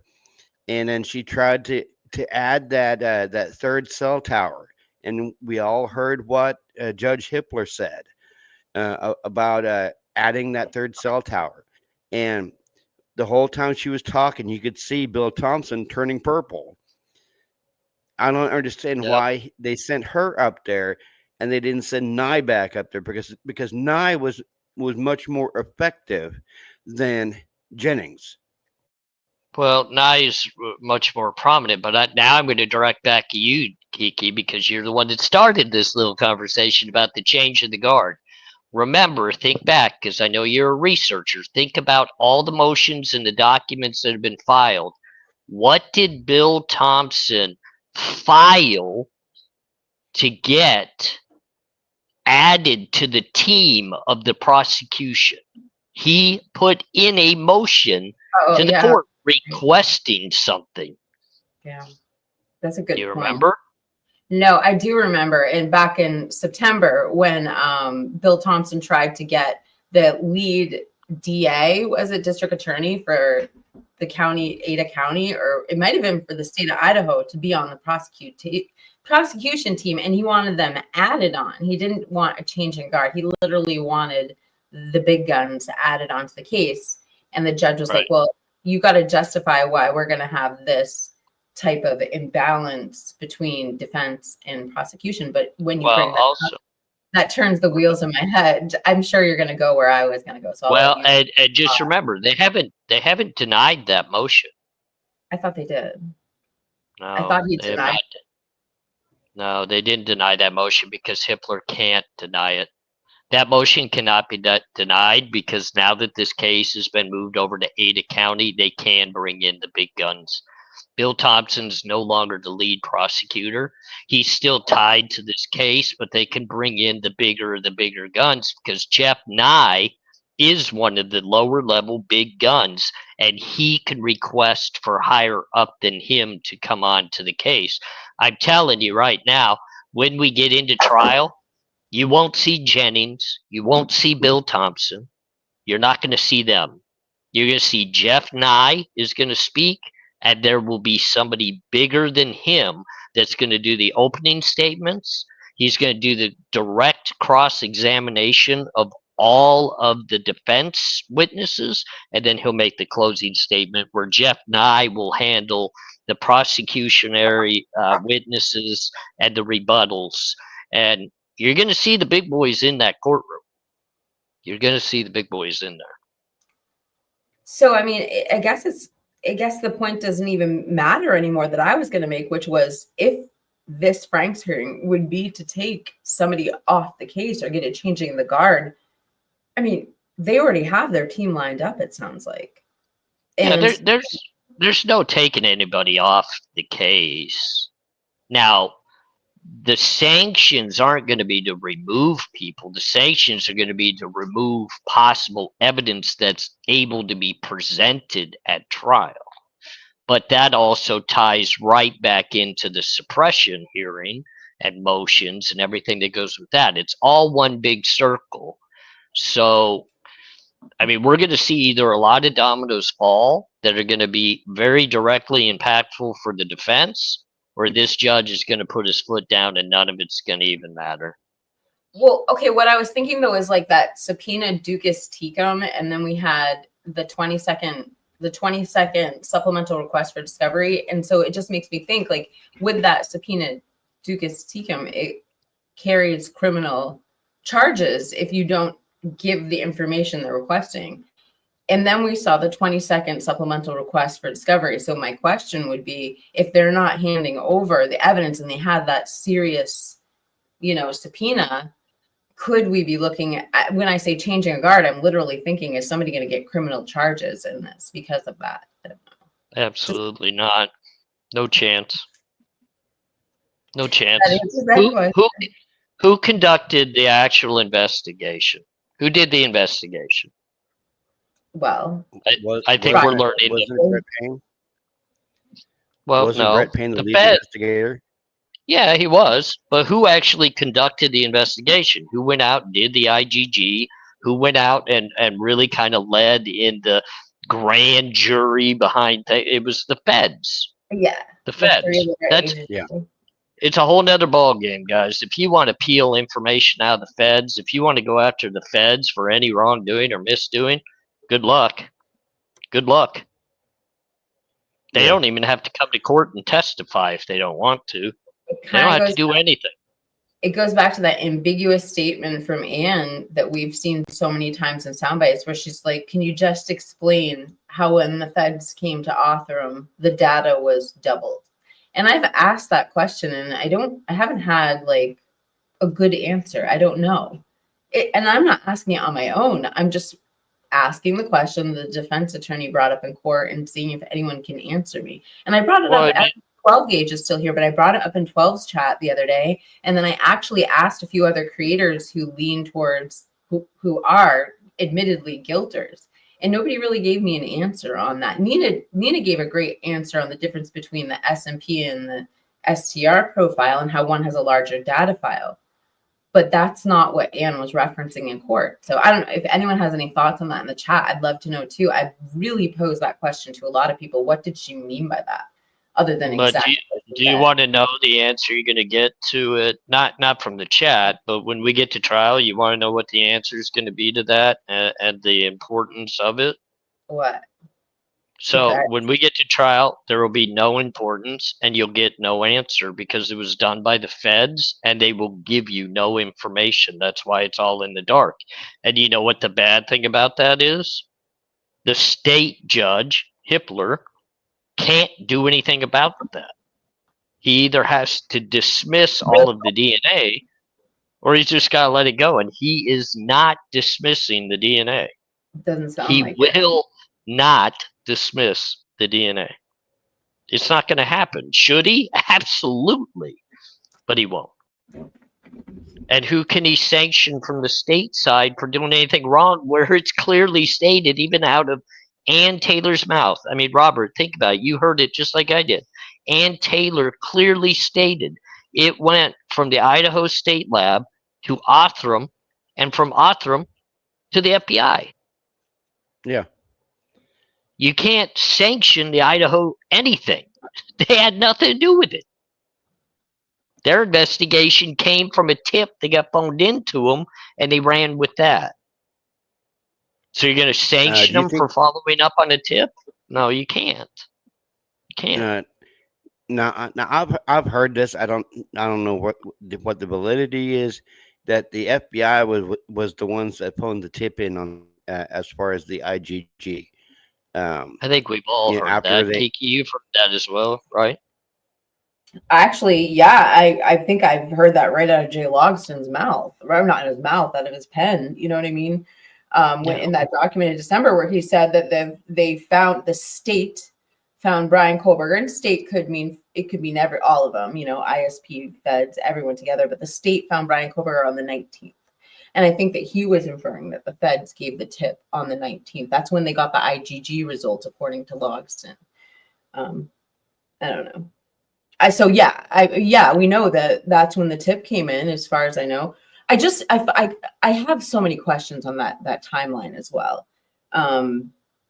Just like the speed and the you know what I'm saying, the speed in which they got that. But the sad thing about it is, Kiki, we all have those questions, and they're across the board. And even the people that feel like Brian Kohlberger is guilty should ultimately have the same questions, and most of them do and just won't admit it. The problem is it makes no difference because the feds do what the feds want to do it. Whether they do it in the dark or in the light, it doesn't matter. The feds do what the feds are going to do, and there's nobody that can disprove them. Nobody in the state level can change anything about what the feds do.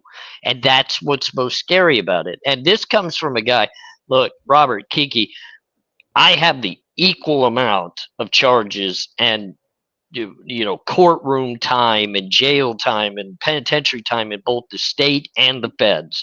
I have been tracked across this country from top to bottom by both the state and the feds.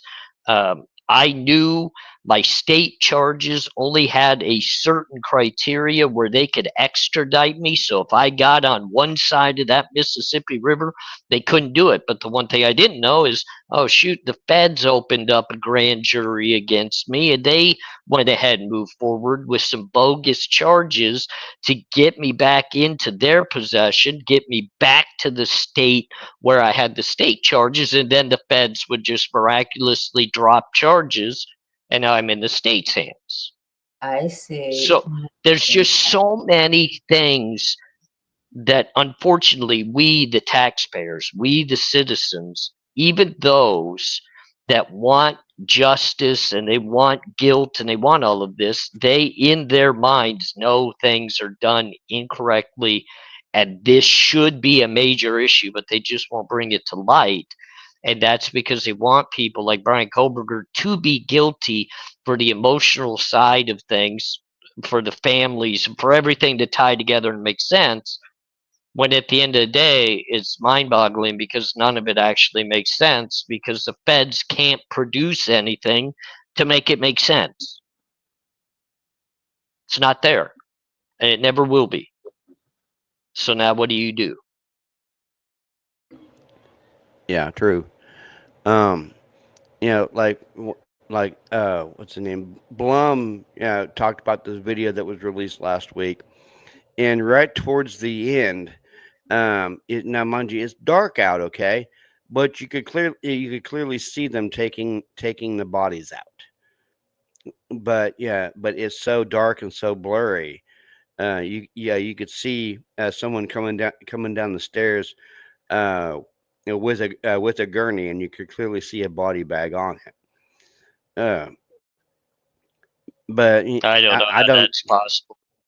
Yeah, I I know know. for a fact they cleared the area for almost a mile all the way around it, brought him out in the middle of the night of darkness. They backed an ambulance up to the front of the home with a big tent over it. You wouldn't be able to see anything coming Yeah, out of that home because they didn't have any photographers allowed in the area, and they even cleared some of the homes and apartments. So someone yeah. tell me how they got that picture because it ain't there. I know it I've was. Yeah, searched high and low. it was Crim Two News. That's all I know. But I mean, yeah, it could have been faked. Yeah, because like you said, they cleared out a bunch of people. They didn't want people seeing what they were doing. So it could have been faked.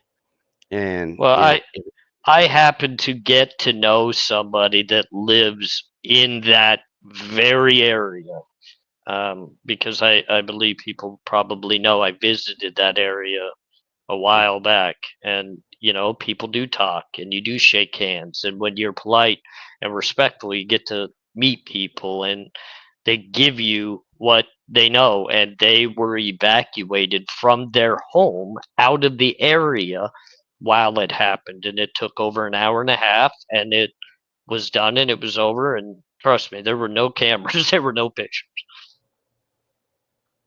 Yeah, so that's another freaking lie by Bloom, whatever. Yeah, yeah. I call him the Dum Dum or Blum Blum. And I mean, like, think about how many times people were debating, like, nobody saw the bodies coming out. You think if there really was a legitimate picture, that would have came out. Yeah, Well, think about the legitimate money. leaks.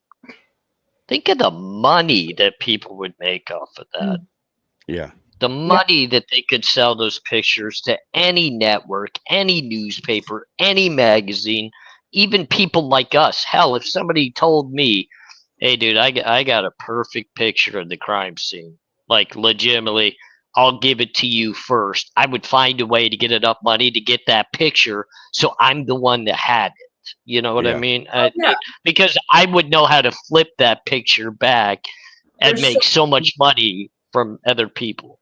There's so many content creators who just care about making money and beating other content creators. I could see people doing it. yeah. Well, look at, I mean, even the Linda Lane footage is a prime example. The dissection that's happening of those videos, it's getting now to the point, how much are we going to change these videos to fit our narratives? Because where we stand now in those footages is no longer the legitimate video. It's been changed. It's been doctored. Yeah. It's been altered. Voices are now heard that were never there in the first place. If you go back when that first came out and it was more raw of the original video before people started to really do, it was a totally different video even then than it is now. So you have to imagine what the original to that is, because you can make so much money just editing and changing things. And I'm actually glad that I have no idea how to do that. Today was the very first day that I learned how to put a background onto my StreamYard video. It's like, oh my God, I learned how to put a background. It's like the worst background you could imagine, but I am so excited I figured it out.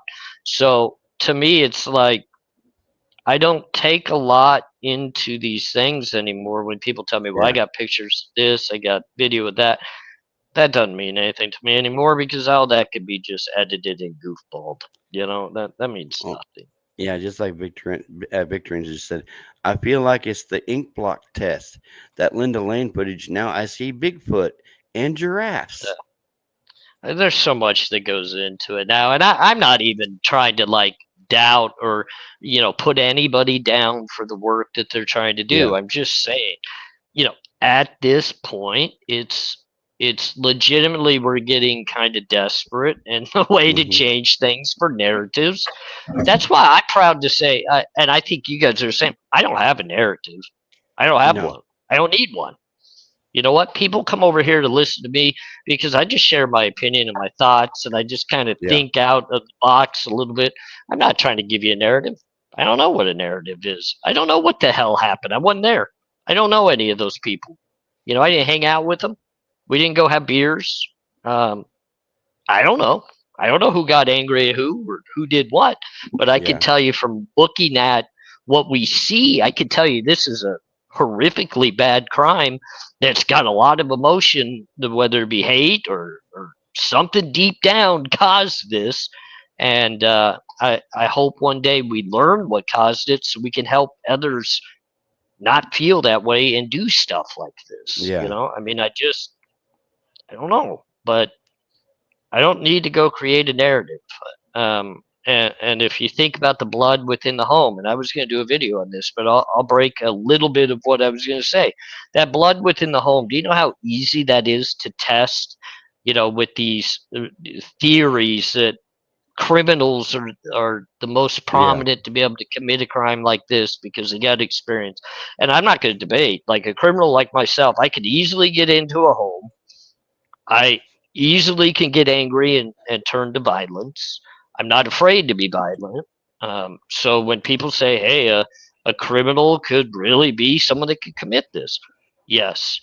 But I'll also tell you this, if I were to leave my blood at the scene, being a criminal, I'm the first one they find because they have my DNA in the entire United States database. Meaning, not only do they have my DNA, they have all of my families that are directly connected to my DNA. So if my brother committed a crime, because I'm in the database as a felon, it would connect to my brother.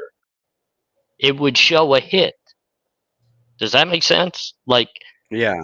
there's blood samples found at the crime scene. They were not criminals. Those blood drops did not come from somebody that is a felon. It is not somebody that's been incarcerated. They would have their DNA. They would have it. Easiest Okay, search in the world.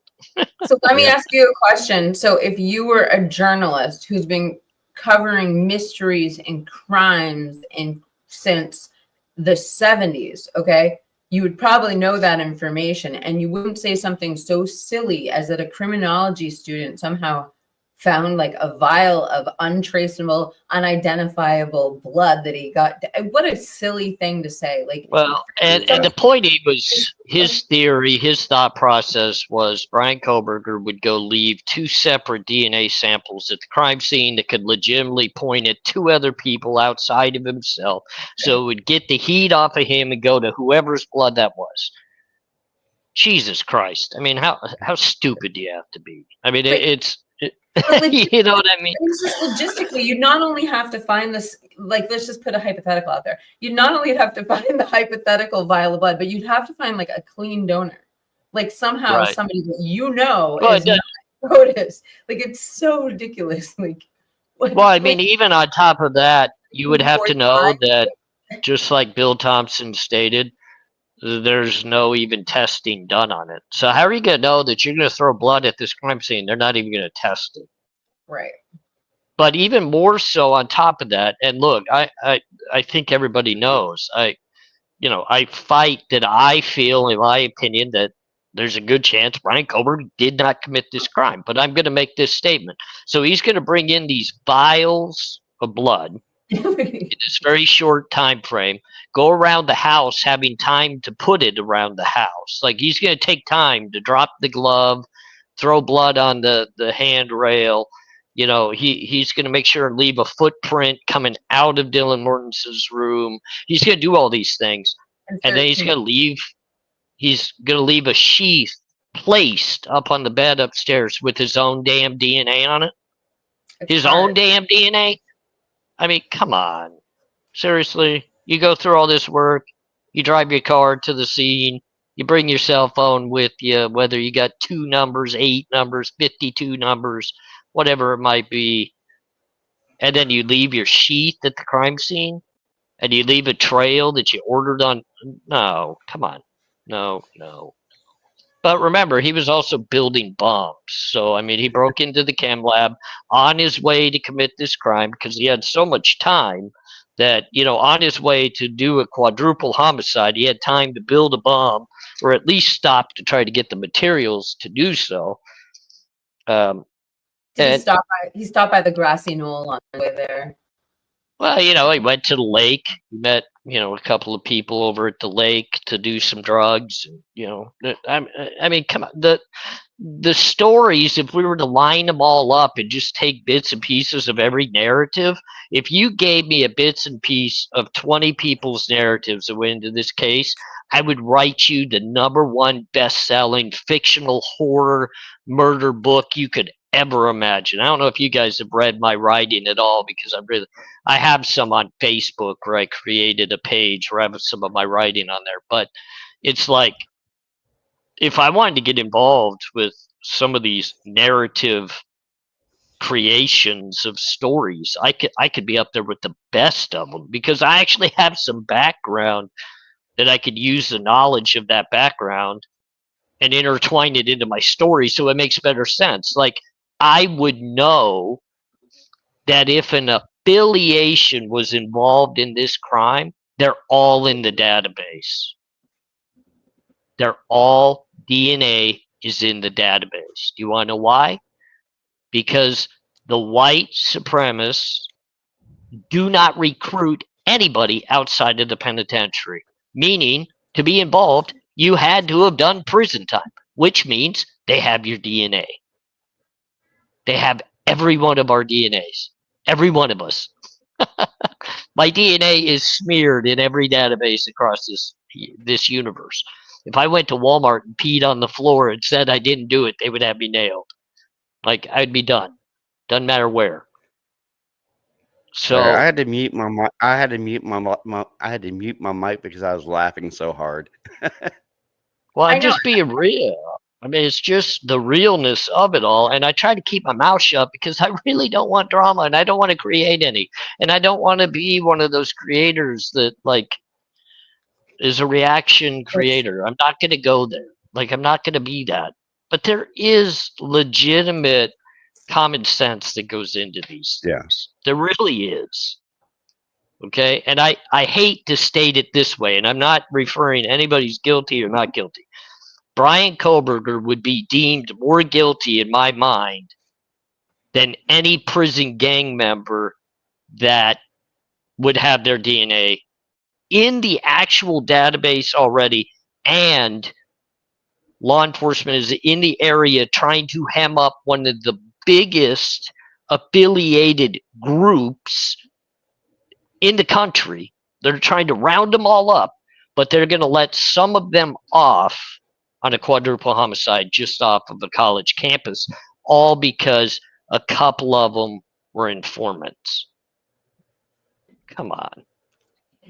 And I mean- I really hope anyone watching knows that when we're laughing and we're making light of this, take this case incredibly seriously. We're laughing at for anyone tuning in, we're laughing at the goofy, completely, they're not just made up narratives. Like especially when we're talking about this Howard Bloom latest narrative that came out, they're just ridiculous. They don't make sense, particularly for somebody like of Howard Bloom. He literally has to put his intellect aside and have complete blissful ignorance to say something like that. He's been covering crime since the 70s. You know what I mean? Just to see there's a vial of blood. I mean, Well, Robert, we just stated, it's just, it's him being like, what's the most craziest, most sensational thing I can say on the Cashmere Sweater Club today? You know what I'm saying? Like, tell me, chat, do you agree with me? Because if He's you didn't trolling see it, himself. Howard Bloom and Megyn Kelly had matching red cashmere sweaters on. Well, Robert, you're a little bit older than me. How long has Nancy Grace been around the law field? She used to be a lawyer. She was a prosecutor, Yeah. right? And And now she gets involved. Used to be prosecutor. She gets involved in this case and acts stupider and stupid. Like she gets up there talking about stuff that is completely illegitimate and ignorant. And she used to be a prosecutor. I mean, come on. Yeah, and she for a while she was making fun of BK. There was an episode she did where she was wearing like surgical gloves and mocking BK because there was that rumor that he was separating his trash and putting it in Ziploc baggies, and he was wearing surgical gloves around the house and stuff, and she was making fun of him for it. She was bashing Ann Taylor, and of course she had Howard Bloom on, and she's had Steve Gonzalez on, and where I started laughing so hard at was when Steve Gonzalez said on national TV that Brian had been studying forensics for a century, and he had been laying in his bed awake at night dreaming of killing his daughter. Yeah, while he was still in while he was still in Pennsylvania. The one thing I'm going to be extremely careful about, and I understand we all have our opinions, and I respect all of that, but Mm. you know, the Gonzalez family and I have talked behind the scenes, and we don't talk about this case. We don't talk about evidence. We don't because I believe they know right where I stand, and I know right where they stand. So we'll never cross that boundary. It's just like it's not going to Yeah. go there. But I have to say, when my health issues really started to hit me the hardest, and I was at the lowest point that could possibly be, in my mindset, in my depression, in my health, my just anything. I didn't even want to get out of bed. They literally reached out to me with all the love and wishing me the ultimate best, and they were giving me hints of who to talk to at the hospital and how, not like the direct person, but what department, and how to get this knowledge that I need to get on certain things. So I give them the ultimate respect, because this is a family, as you guys know. I critiqued them very hard there for a while. I went at them, even calling them things that probably were immature on my part, but you know, I take a step back, and I try to understand. This is a family that lost their child. They lost their child, and if I lost my child, this world would be flipped upside down. Like, I wouldn't care about anything outside of, I lost my child, and I'm going to feel better by getting the person that did it and making sure everybody understood how important my child was. That's all that would matter. So, in my perception, I'm not going to go at them. I'm not going to go at any of the families for any reason, because that's not my place. You know, I'm not here to tell a story on who committed the crime, why they committed the crime. I'm here to get the best knowledge that we can get of the crime, Yeah. to better understand the logistics of the crime, the laws that involve the crime, how it's being prosecuted, Brian's rights as an individual, and how this moves forward. And sometimes it's hard, because I get some anger within me, because yeah, you're right. I want to scream out and be like, you lying freaking fools. Like, Steve Gonzalez has said things that are not true when it comes to this case. And that's devastating. But I also feel as though people that have spoken to Steve Gonzalez surrounding this case, that should have investigated better, did not fill him in with the proper information that a parent deserves. I think he was left out of the loop. And me as a father, I wouldn't have been able to accept that. I would not have been able to accept that. I would have hired my own people. I would have been out 24/7 finding the people that committed this crime. I would have done anything and everything. I would have spent all of my money. I would have done just anything. It wouldn't even have mattered. Knowing me, I would have reverted back to my criminal ways, and I would have handled things in a very bad way. Like my wife will tell you, when I want to get some information out of somebody, I have no problem going to get that, because I know how to put that fear and that pressure on you that you're going to give up my info. Like, I'm going to get it. Um, he did say, don't make him be the alpha. And Yeah. I think he came out and he spoke. And is it all true? No, it's absolutely not. We know that. But I'm not going to hate on him.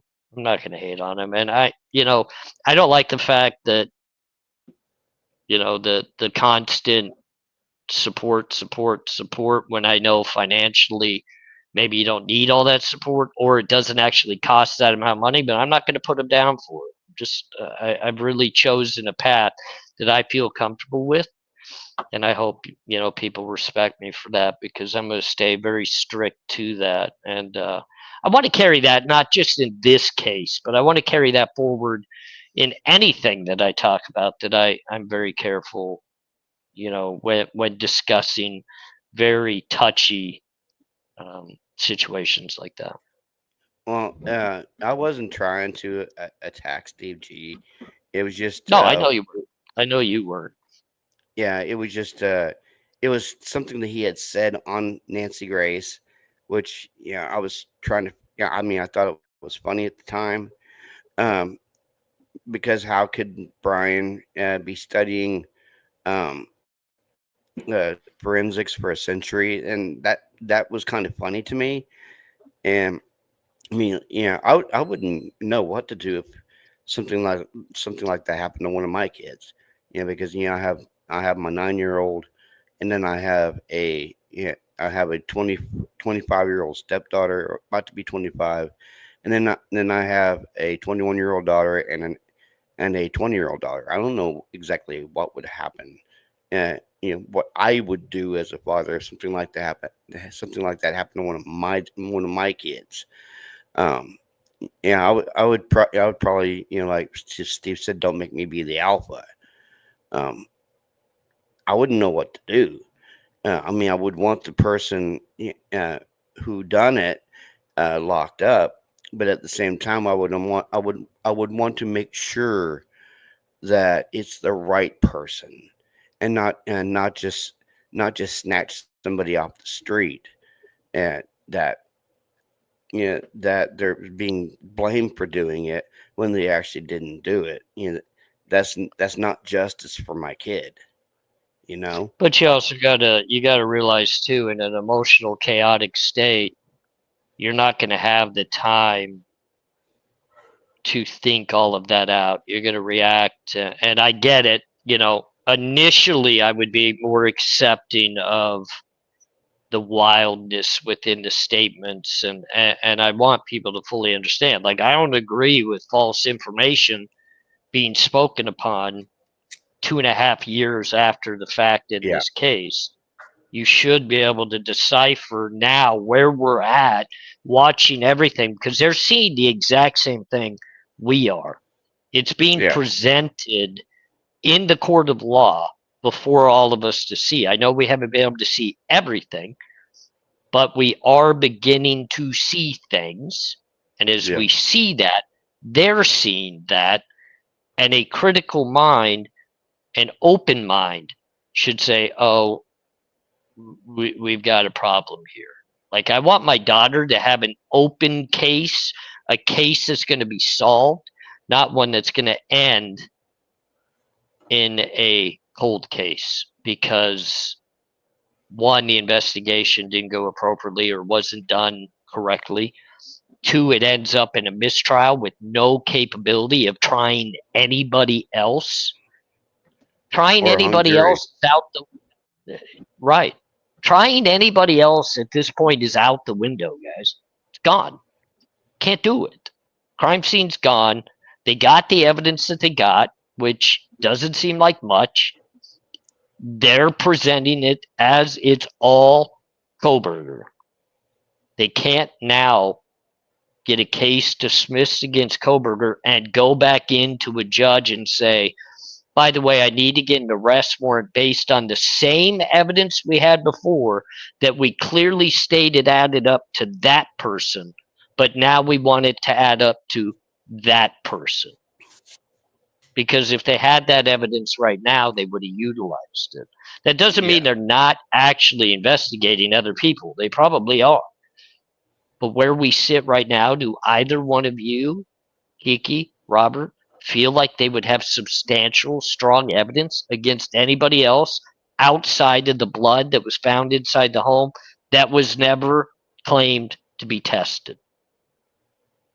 No. Well, the thing is that with the putting the DNA, the first thing I would say is about the DNAs, but the unknown identified DNAs.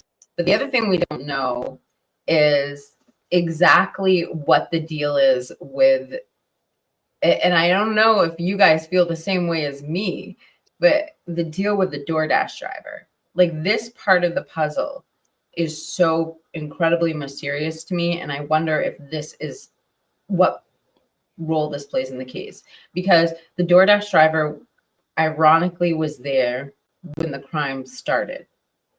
And we know so little about the DoorDash driver. I just wonder, yes, you said maybe they're looking into other people. I just wonder what kind of evidence are we looking at? What is it that what else is there that we haven't seen? Like, I don't know. Well, I I don't mean, know. where have Alternative we seen suspect is where my mind goes though when you say that. where do you get that it's confirmed the DoorDash driver was there while the crime started?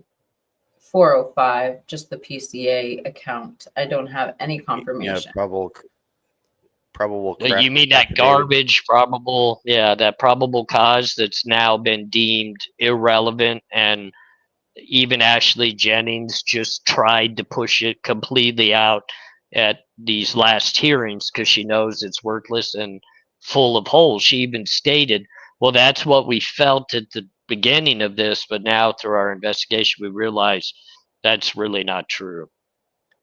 Yeah, And just like I Fizzlestick just said. Well, we don't know when the DoorDash driver was there. Right. But I mean, I want to make this statement too. So the sheets should absolutely be thrown out.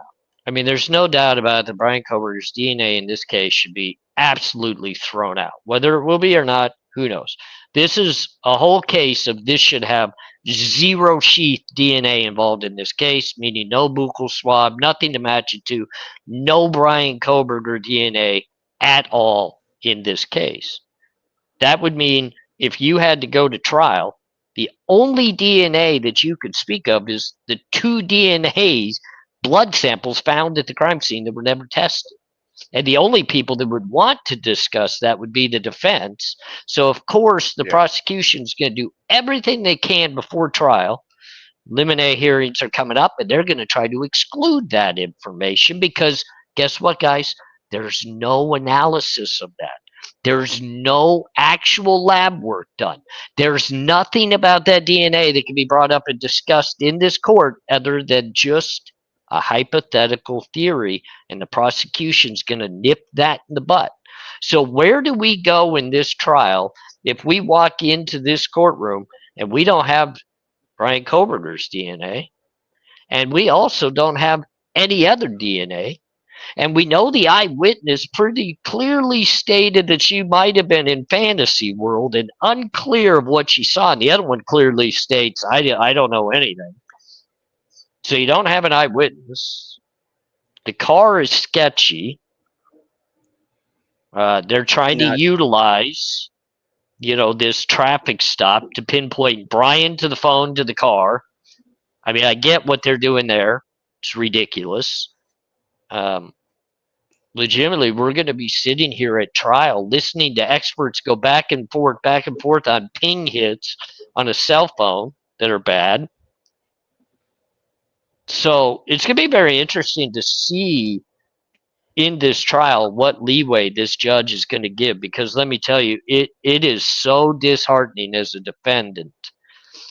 I don't know, Robert, if you've been to trial as a defendant or not, or what, but when you walk into a trial as a defendant, trust me, like Brian's in the same position where I've been. He knows what the prosecution has turned over as evidence. And if he knew he was just grilled to the stake, which I've known before, like they dropped it right in my lap, and I look at it and go, oh God, they got me. No doubt about it. Look at that. They got the evidence. Brian Koberger hasn't done that. So when they walk into the courtroom, Brian Koberger knows what's going to be presented far before this trial. That's already being ironed out right now. Brian Koberger already knows. And then he's even going to know in advance what experts are going to take the stand. He's going to have the full game plan with his defense team of exactly how this trial is going to play out. Exactly how it's going to play out. But how the only determination, and that's what was so deflating as a defendant, when you walk in there and you know you've got a great chance in the trial. You know you're standing on 2 feet and you're in a good position and everything's lining up, and the judge throws you a freaking curveball because they're best friends with the prosecution, and they just allow stuff to come through that should never have come through, and that deflation within you hits, and you go, I can't win. I just can't win. Yeah, because it seems like to me, bro, that this judge, Judge Hippler, he's clearly not a judge. He's very by the book. He's very strict.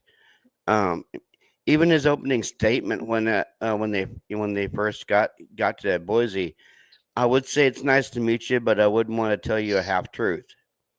So I mean, and you can tell when he's up there on the bench, he's clearly annoyed. He's annoyed with the defense. He's annoyed with the prosecution, and he's probably in the back of his mind saying, "Why did I get this case?" I mean, Yeah, yes, it was it's appointed to clear me. as Yeah, day. yeah. Yeah, it's I clear as mean, day. He's pissed off that he has to be there. He's pissed off that the prosecution brought these charges. He's pissed off with the defense's motions to combat things because now we're so deep into digging for evidence. But he's probably pissed off at Judge, like, you could have resolved a lot of this stuff a long time ago. You could have thrown out the IGG a long time ago. You could have put your foot down on a lot of this. That way, when it changed hands and came into my court, these things are already ruled upon. We're already moving forward, and we're either going to trial or I'm dismissing this case, 1-2.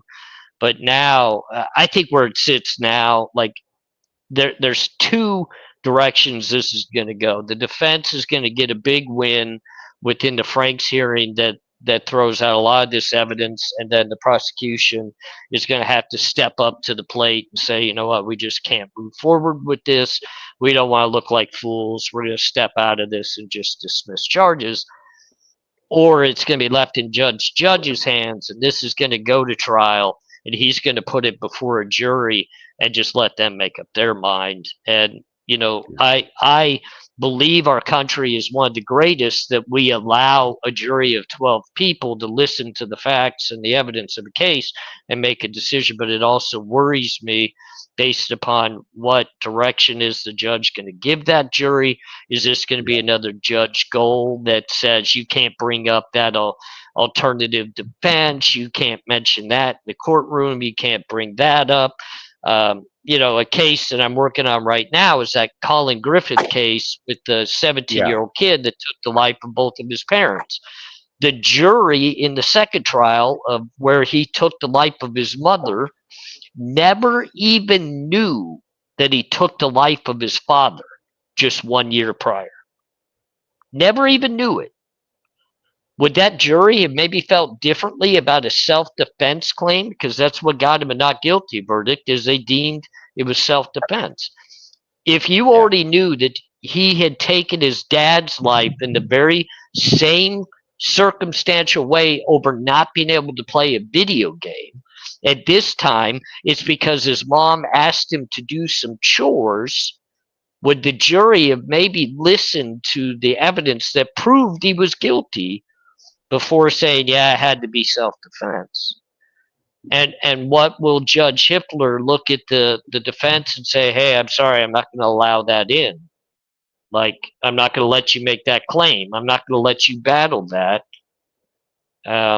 What disadvantage will Bryan Kohberger be at going into trial? Because prosecution's not normally at a disadvantage. Sometimes they are, but not always. But the defense is normally at the disadvantage. I mean, how do we know? Because, we've seen the Steve G interview where before they tore the house down, which was the most idiotic move they could ever do, was tear that house down. He saw FBI going in there and doing 3D scans. FBI was removing chunks of the wall, that was more likely had blood splatter on it. Do you think the FBI turned the section of the wall over to the prosecution? I don't know. Possibly. But the FBI did their own 3D scans of the house. So it makes me wonder exactly who behind the scenes is actually pulling the strings for the prosecution. Is it the state, or is it the feds? Yeah, because we've heard numerous times that the jurors are going to get these 3D Oculus, with Oculus glasses, and they're gonna do a 3D walkthrough of the house. It's not the same. A 3D rendering of a house is not the same. You can't hear the creaks. You can't get a feeling of where Dylan was that night. Or when when she opened the door and saw that person walking by, if that person actually walked by, if they found blood on the railing going from the first floor to the second floor, how do we know that the perpetrators didn't leave the house out the front door? Because Olivia Gonzalez has stated numerous times that everyone in that neighborhood had the code to that front door, and because it was an iconic house. I mean, how do we know the perps didn't leave out that front door, and they touched the railing and the staircase railing on their way out the door? Yeah, there's just too many glaring inaccuracies with what Dylan is stating. Because we all heard when in the hearing that she was totally drunk. She didn't know if it was a dream or real. She didn't see nothing, didn't know nothing, and and I mean, like you stated, brother, she stood tall both times when she said she didn't see nothing, didn't know nothing. That she didn't know if it was a dream or real, and then that third time, she said, "I was drunk, so I don't know what happened." And then after Brian was arrested, she could not identify his picture when the MPD showed her a picture of him. She said, "Oh, I don't, I can't identify him." So that's one of the witnesses gone, basically. What do you think, I Kiki? mean, what are your Jump in here. Well, I had a couple of thoughts. You guys have been talking about a couple of different subjects, but if we go back to the unidentified DNA, Deb Tape did bring up a good comment, and I've been thinking about this too. When we initially heard about the unidentified DNA, it was in a court. It was in one of the pretrial hearings, and the defense, Jennings, turned back to the defense and said, "Well, you guys can have whatever unknown DNA you want. You can do workups on whatever you want." But then we heard the unknown DNA referenced again in these hearings. So I guess my question to you guys is this: were they referencing the unknown DNAs just as in terms of probable cause at that hearing, and they have since been tested? Or because they referenced them, does it mean there's still unidentified unknown DNA? Because we did hear the defense get promised in one of those pretrial hearings that they would be able to do workups on that. So my question is, do they know who? Could they possibly know who these are? And they were just saying it in the context of probable cause at that hearing. That's my first question. And so Deb Tape had brought that up because she did bring me that transcript a while ago and we were going over it. And we did notice that the defense was offered them. We have also heard, we can't give you what we don't have. So I don't know if that was applying to the unknown DNAs, but I'm just trying to think of all the times we heard them referenced. And those were the 2 times that I can recall. You guys can bring up another one. Any thoughts on that, guys? Well, Well, at the end of the day, go ahead. No, just like Heather said here, there are 2 unidentified in the house and 1 outside. It seems to me that C has been identified. Now, C must be the one outside. But were they referencing the probable cause affidavit? So, I mean, that was 2 years ago. So, I mean, the whole, and you guys correct me if I'm wrong. In that sequence where she brought up the unidentified DNAs, wasn't she speaking in terms of probable cause that at the time when they applied for the warrant from Magistrate Megan Marshall? Or was she just saying you know, so maybe they do know. I'm just playing devil's advocate. I'm not sure if they're unknown DNAs, and I'm asking you guys because I've been like pondering No, this in my head. Like they must I think they, identify them. I believe that the defense had to have pushed for the testing. If they still had the samples, it got tested. It got moved forward through the defensive side of things. There's no way they wouldn't have. They were battling over the PCA and the suppression motions of getting, you know, the actual case thrown out due to the fact of the PCA being lies and the arrest warrant being invalid. So that's what they were arguing at that time. They're not still stating, and even Forensic Frenzy, I mean, I don't know where she gets her info or who her source is. I'm not going to say anything negative about her because I think she speaks very well, and you know, I know we're on different sides of what we believe, but you know, she says that they know who those DNA samples come back to, and that she's known that for a while. And I'm thinking, that's odd Well, because it doesn't seem like many other people know that, but okay, because I would think if she knows that, if her sources gave it to her, well, those same sources probably know of Drunk Turkey Show. They probably know of some of the other people, Gary Hughes and those people that are on that side of things, and they would have gave them that information as well. So we would have seen more info being spilled about that. yeah, I don't know. and the other thing too, what I think that Twiz is getting at is when they brought it up in the hearing, they weren't necessarily referencing the sample C. And then I've also heard how many times when we were talking about supplemental requests for discovery and open hearings, and they were talking about IgG, how many times do we hear the prosecution saying, you know, we can't give you what we don't have?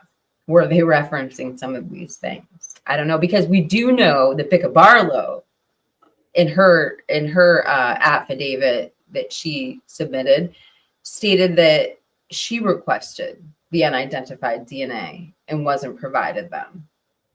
So I don't know if that was, and I think that was after the hearing where they had requested them. I'm not positive. It's hard to keep all these things straight. We're talking about hundreds and hundreds of documents and words and timelines, but it's good to have the conversation and so that we can kind of sort through it. And that kind of clues me into maybe look at sample C, and that might be the one that hasn't been referenced and we don't know.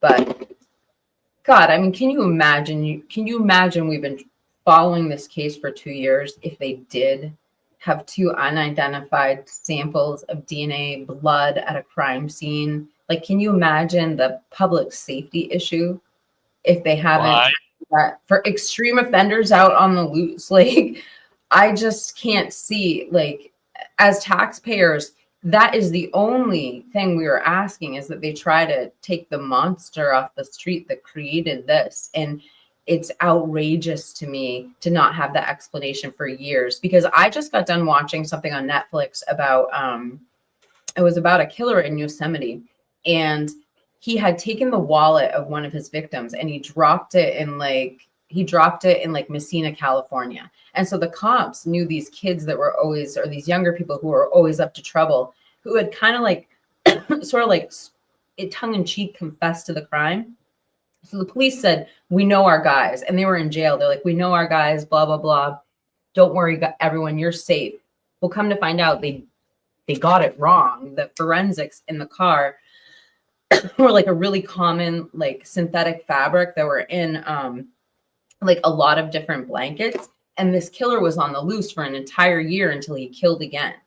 And I'm not saying that to condemn law enforcement. I'm just saying, when we have a case that's sealed and redacted and gagged for 2 years and we don't know the answers to this question, there is nothing wrong with people questioning that. Did they get everybody? Especially when we hear these unknown DNAs, it is something that we have the right to be upset about and want to know. Like, answer this. Were there other unidentified people involved in this crime? Is that really true? I just wish that the full answer would come out, or the judge would unseal something explaining this, because it's petrifying. It's absolutely petrifying to think of. 2 other people possibly involved in this crime, or even that they have the wrong person and there's more viable DNA evidence from another person. Just so many angles, you know. So I just wish this one thing would be cleared up by the judge, because it is a public safety issue. And we do have to put all full trust into the police. They got everything right when we hear something like this. I don't know if that was a little winded. Okay, I got. I wanted. I want to hear from you on this, brother. When we heard in the January 23rd hearing, and this whole stuff about DM, why do you think that the prosecution didn't include that about her changing her story when they took all this probable cause BS to the magistrate judge Megan Marshall? Why do you think they left that statement by DM out? Because they knew we were going to end up exactly where we're at. They haven't been honest about DM or Bethany Funk since the very beginning of this case.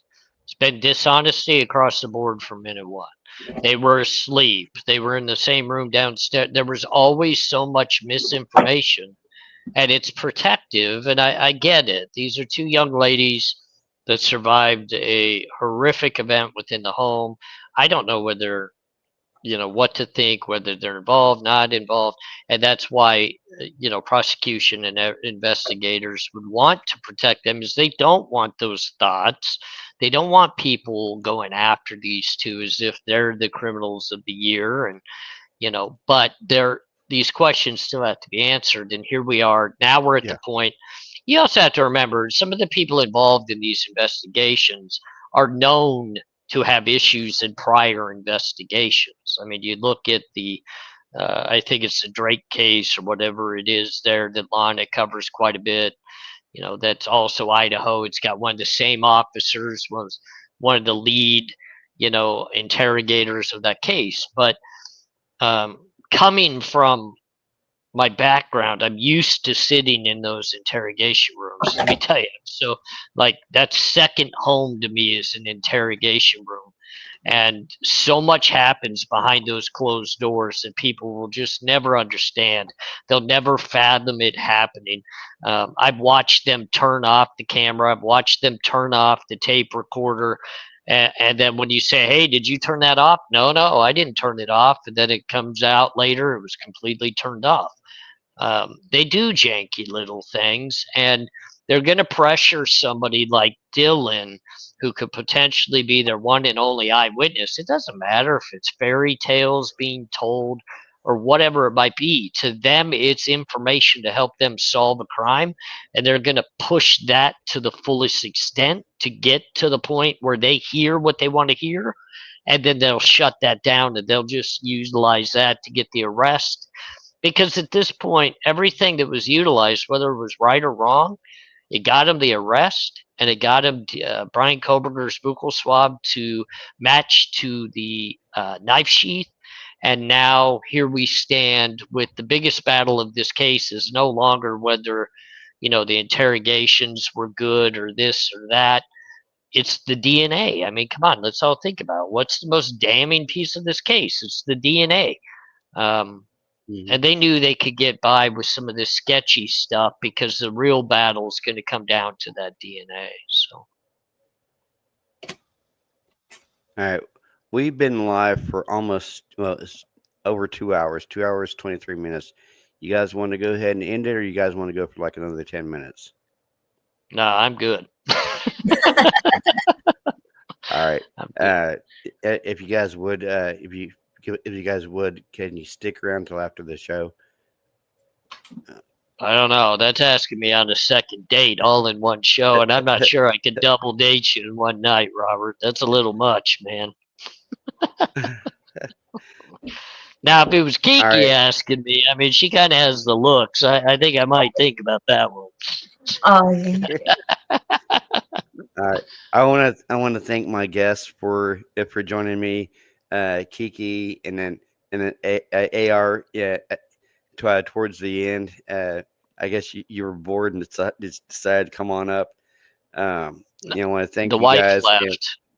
The I wife got out of left. jail. The wife left. I got out of jail for a minute.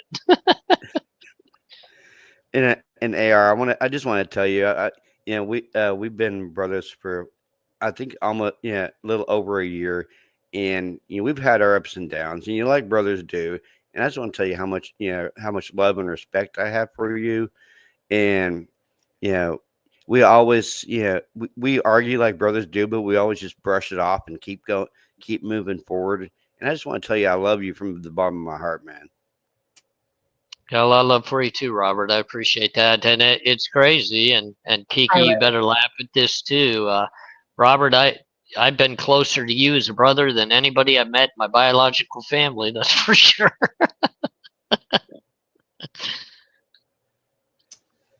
Well, And I I do love have you both like brother too. So don't leave me and out. yeah, and I do. Yeah. I have a lot of respect for you too, Kiki. Uh, yeah, and I do. Yeah, I don't show it sometimes, but I do. Kiki, if we called you our brother, you would kick us right in the canads, and you know it. So we gotta save you for last and say, you know what, sister, we love you a lot. We appreciate you, we respect you, and we're thankful to have you as a part of the family here. So Yep. It was a great show. Thank you for having me on, Robert. Yeah, you're welcome. All right, everyone said the goodbye. Peace out, guys. everybody have a great night. Thank you. Thank you to everybody.